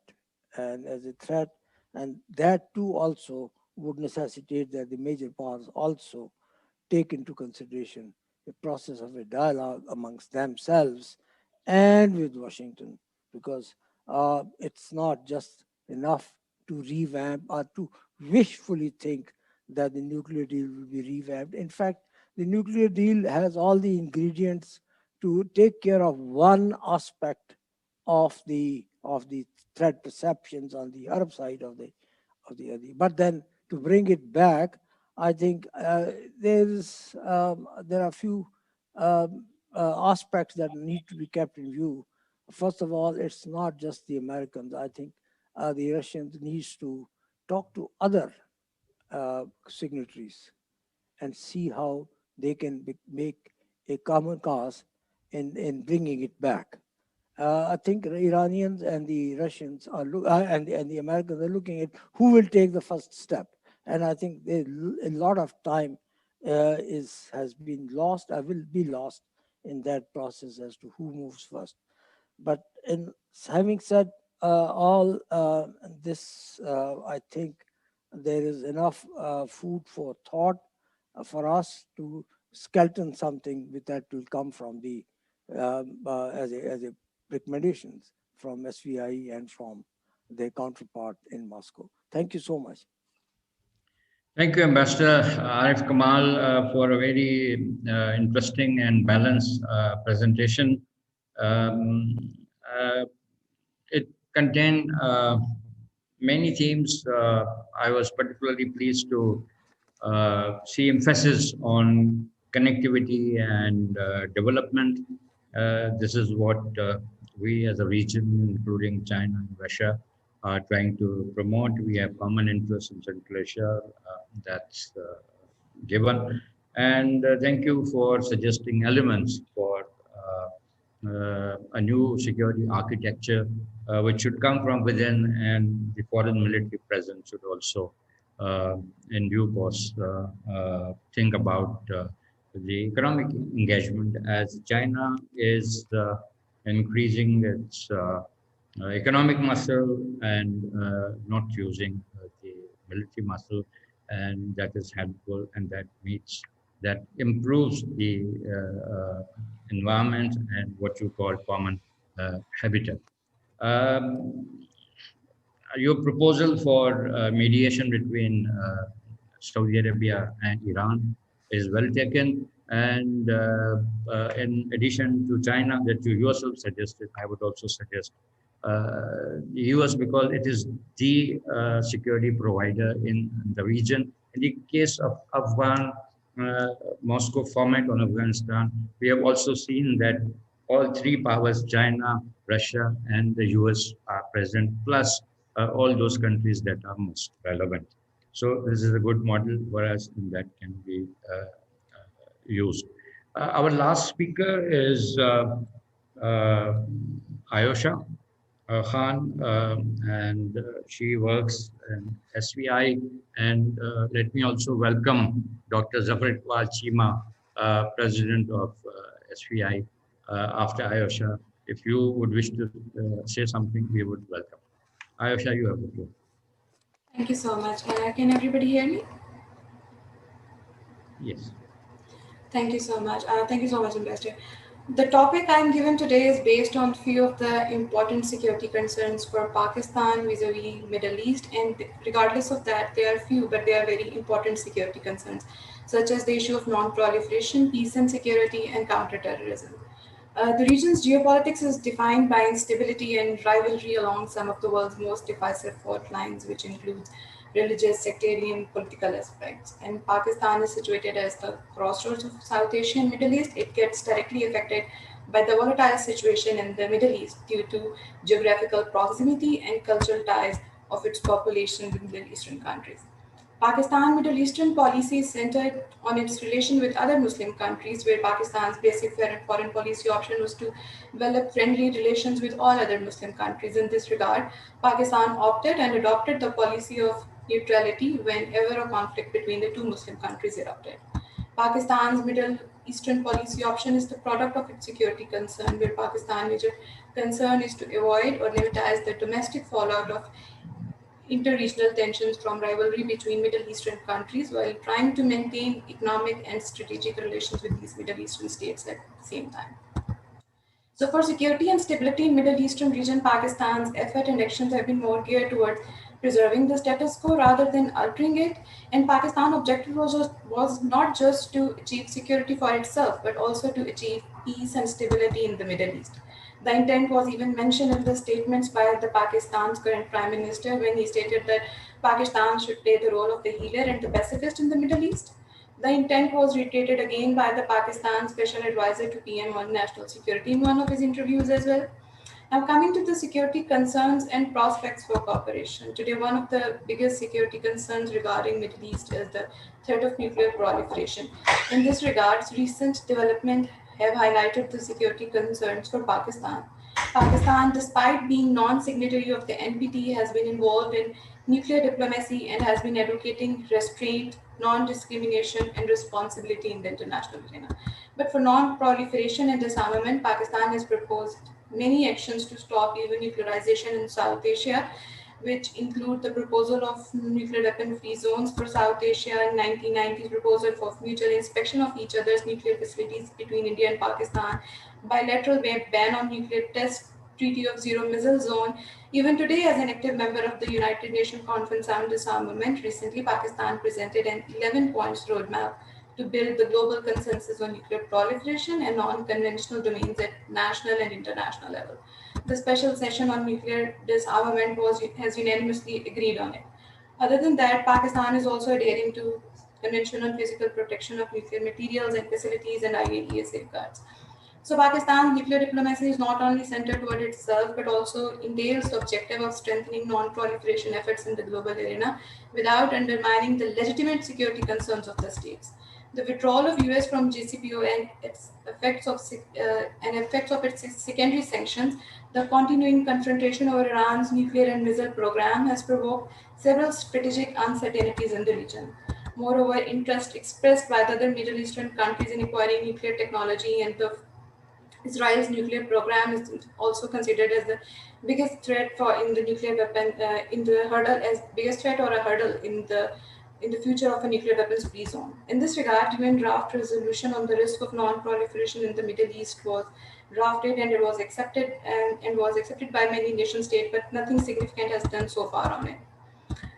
In the current scenario, and the role of regional threat perceptions in both Israel's nuclear weapon program and Iran missiles policies, as well as growing appetite of other nuclear weapons in other countries, it is necessary to begin disarmament and non-proliferation dialogue, followed by the immediate concrete actions to address the issues facing the region. Islamabad and Moscow are already conducting talks on nuclear arms control, non-proliferation, disarmament under the banner of Pakistan-Russia Consultative Group on Strategic Relations. So both states have similar views with that when it comes to matter like non-militarization of outer space, development of precision conventional weapon systems, and development of ballistic missile defense system as well. Pakistan Foreign Office also commented on the US withdrawal from Iran nuclear deal, that treaties and international agreements concluded through painstaking negotiations are sacrosanct, and withdrawal from such agreements undermine confidence in the value of dialogue and diplomacy. Thus, to enhance proliferation measures in the Middle East, both Russia and Pakistan could play a role in the revival of JCPOA, where both countries believe that US withdrawal from the treaty and sanctions are not positive developments. In this regard, his newly elected Biden-Harris administration has said that the return to the nuclear deal with Iran is one of the main foreign policy agendas, which provide both Russia and Pakistan an opportunity to rely on their nuclear diplomacy. Moreover, to strengthen non-proliferation and nuclear safety and security in the Middle Eastern countries, where many countries are going towards having a civilian nuclear technologies, the technical parameters regarding nuclear safety and security in both states can contribute and collaborate with other Middle Eastern partners on it. So for the objective of maintaining peace and security in the Middle East, it is important for Pakistan that major blocs of the Middle Eastern regions share stable relations among themselves. Protracted conflict in Syria and war in Yemen were the causes of concern for Pakistan, as war in Syria gave birth to the terrorist outfits like ISIS, and Yemen conflict caused a humanitarian crisis and brought two major regional blocs and flanks in direct confrontation with each other. In both cases, there is a significant vacuum left by international actors for resolution of conflict, as both Pakistan and Russia are working towards maintaining relations with Saudi Arabia and Iranian bloc, and both have stakes in peace and security of the region because of their joining borders with the Middle East can work together. Nonetheless, it will not be an easy task, but at least an effort should be made aimed at toning down the situation between Iran and Kingdom of Saudi Arabia, if not achieving a rapprochement and advocating peace and stability, because boosting relations between Saudi Arabia and Iran can help to bring peace and halt unrest in some regional countries and prevent spread of sectarian violence in the region as well. Terrorism and counter-terrorism is another area that demands serious attention and is a security concern for Pakistan, because Pakistan has been faced this menace since 9/11 and is one of the has been the frontline state against the global war on terrorism since 9/11. So far, it launched 12 major critical operations to clear its tribal areas and rural areas from terrorist factions like Al-Qaeda and Taliban and their local subsidiaries. To clear the urban centers for terrorist outfits, Pakistan is also conducting the major military operation. At the moment, as a result of these operations, Pakistan has witnessed a decline in terrorist attacks and casualties. So considering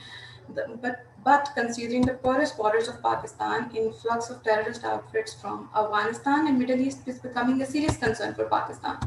Pakistan is interested in long-term peace and stability in its adjoining country of Afghanistan and the region of Middle East.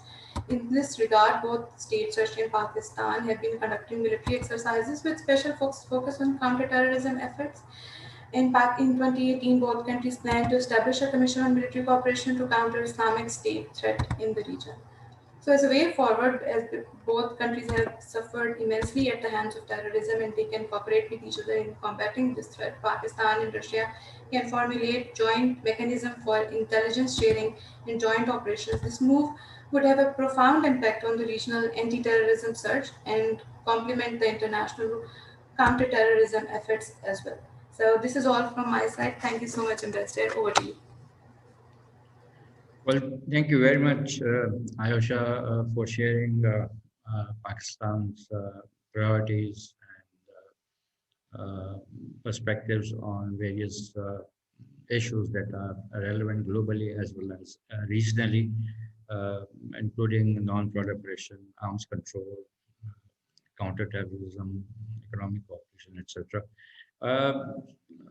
We do this because of two reasons. Number one, we support arms control, non-proliferation at the global level. And another reason is that we share border with a nuclear weapon state with which we have had wars in February 2019. We had our airspace intruded by our neighbor. We had to shut down their aircraft. This kind of confrontation or attack by one nuclear weapon state against the other had never been launched in the history of mankind. So it's always Pakistan's effort to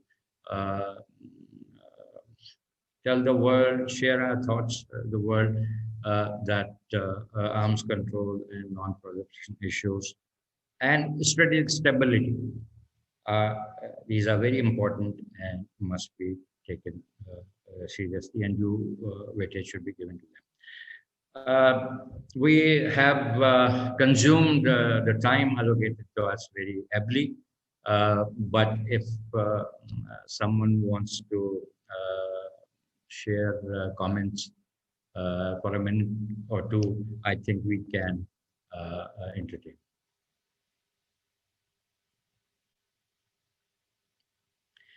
Well, if there are no comments or questions, then I would like to thank our speakers and guests. It was a very productive session. A lot of information was shared on many important issues, including how Pakistan and Russia can work on those issues, and also I would like to appreciate the good work that is being done by SVI and RIAC. It started with a joint report, which is, from my perspective, excellent. And I enjoyed reading it, and it was heartening to participate in this webinar conducted jointly. I hope such webinars would become a regular feature between the two think tanks. With this, I take leave and dasvidanya.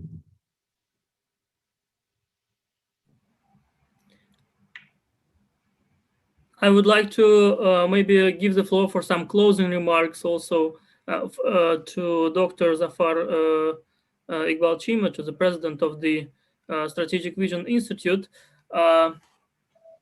Before that, I would like to once again thank the chair of the second session, Ambassador Qazi Khalil. It is our honor to hear how you're leading this session, and to actually, for me, it's like to look and have and trying to have some exchange of experience of how to do this. So we had a great session. I would like to give the floor to Dr. Zafar Cheema for some closing remarks. Dr. Cheema, can you switch on the mic, please?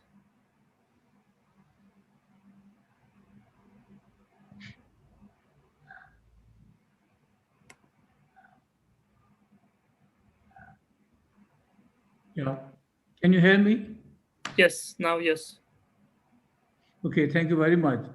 I think both the session has been very productive, as Ambassador Qazi said. They're very educative, they're very learned, they are candid as well at the same time between the prospects of cooperation between Russia and Pakistan, and a lot of possibilities have been discussed. So I will not take further time, we're already at the close of 3 o'clock. I would like to thank the panelists of both the sessions on behalf of the SVI. I would also like to thank both the moderators, Raslan Mamdev and Ambassador Qazi Khalilullah, who did a great job. And I'm also very grateful to the participants who have taken a long time of 3 hours to really take interest and listen to the proceedings of the webinar between Strategic Command Institute and Russian International Affairs Council.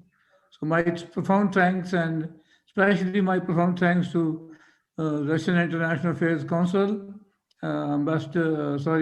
Andre Kortunov and Ruslan Mamdo for really helping the SVI in conducting such a good way, such a webinar. Thank you very much. Thank you very much, Dr. Cheema. It is always, we are always glad to work with the Strategic Vision Institute. I would like to just, in the end of this meeting, share some of the background that we had together.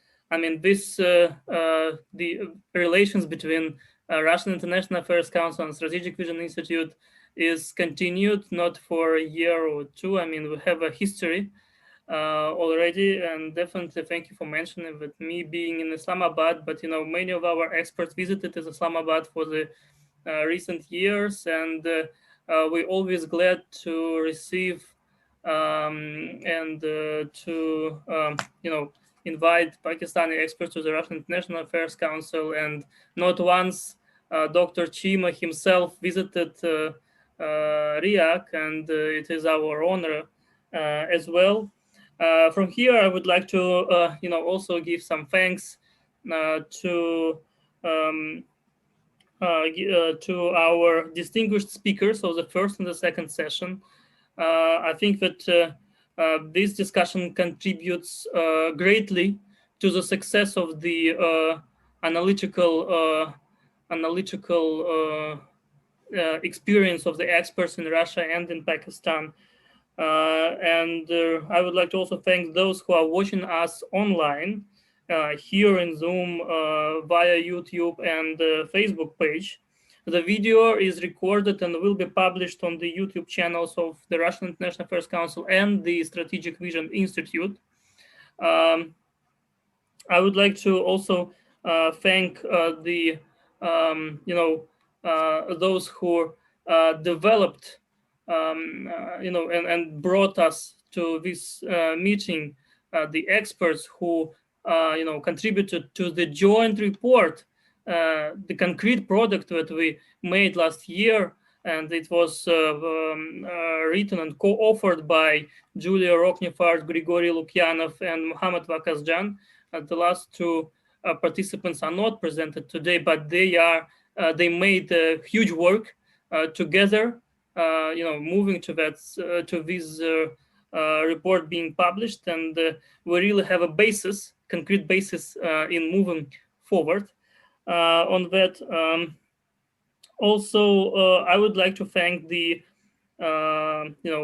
managers on the SVI side who helped us to get distinguished offers and organize this meeting. I would like to thank personally dear Sadia Kazmi, who is watching us and helped to bring all of us here together today, as well as our technical staffs who made technical staff of RIAC and the Strategic Vision Institute, who professionally made this event gone without any problems on the technical side. That's important also point. From this, I think that we can continue our cooperation in the future. Thank you very much for all of our speakers, all our those who listen us. our audiences. So thank you, and hope for new events. Bye. Thank you. Thank you much. Thank you.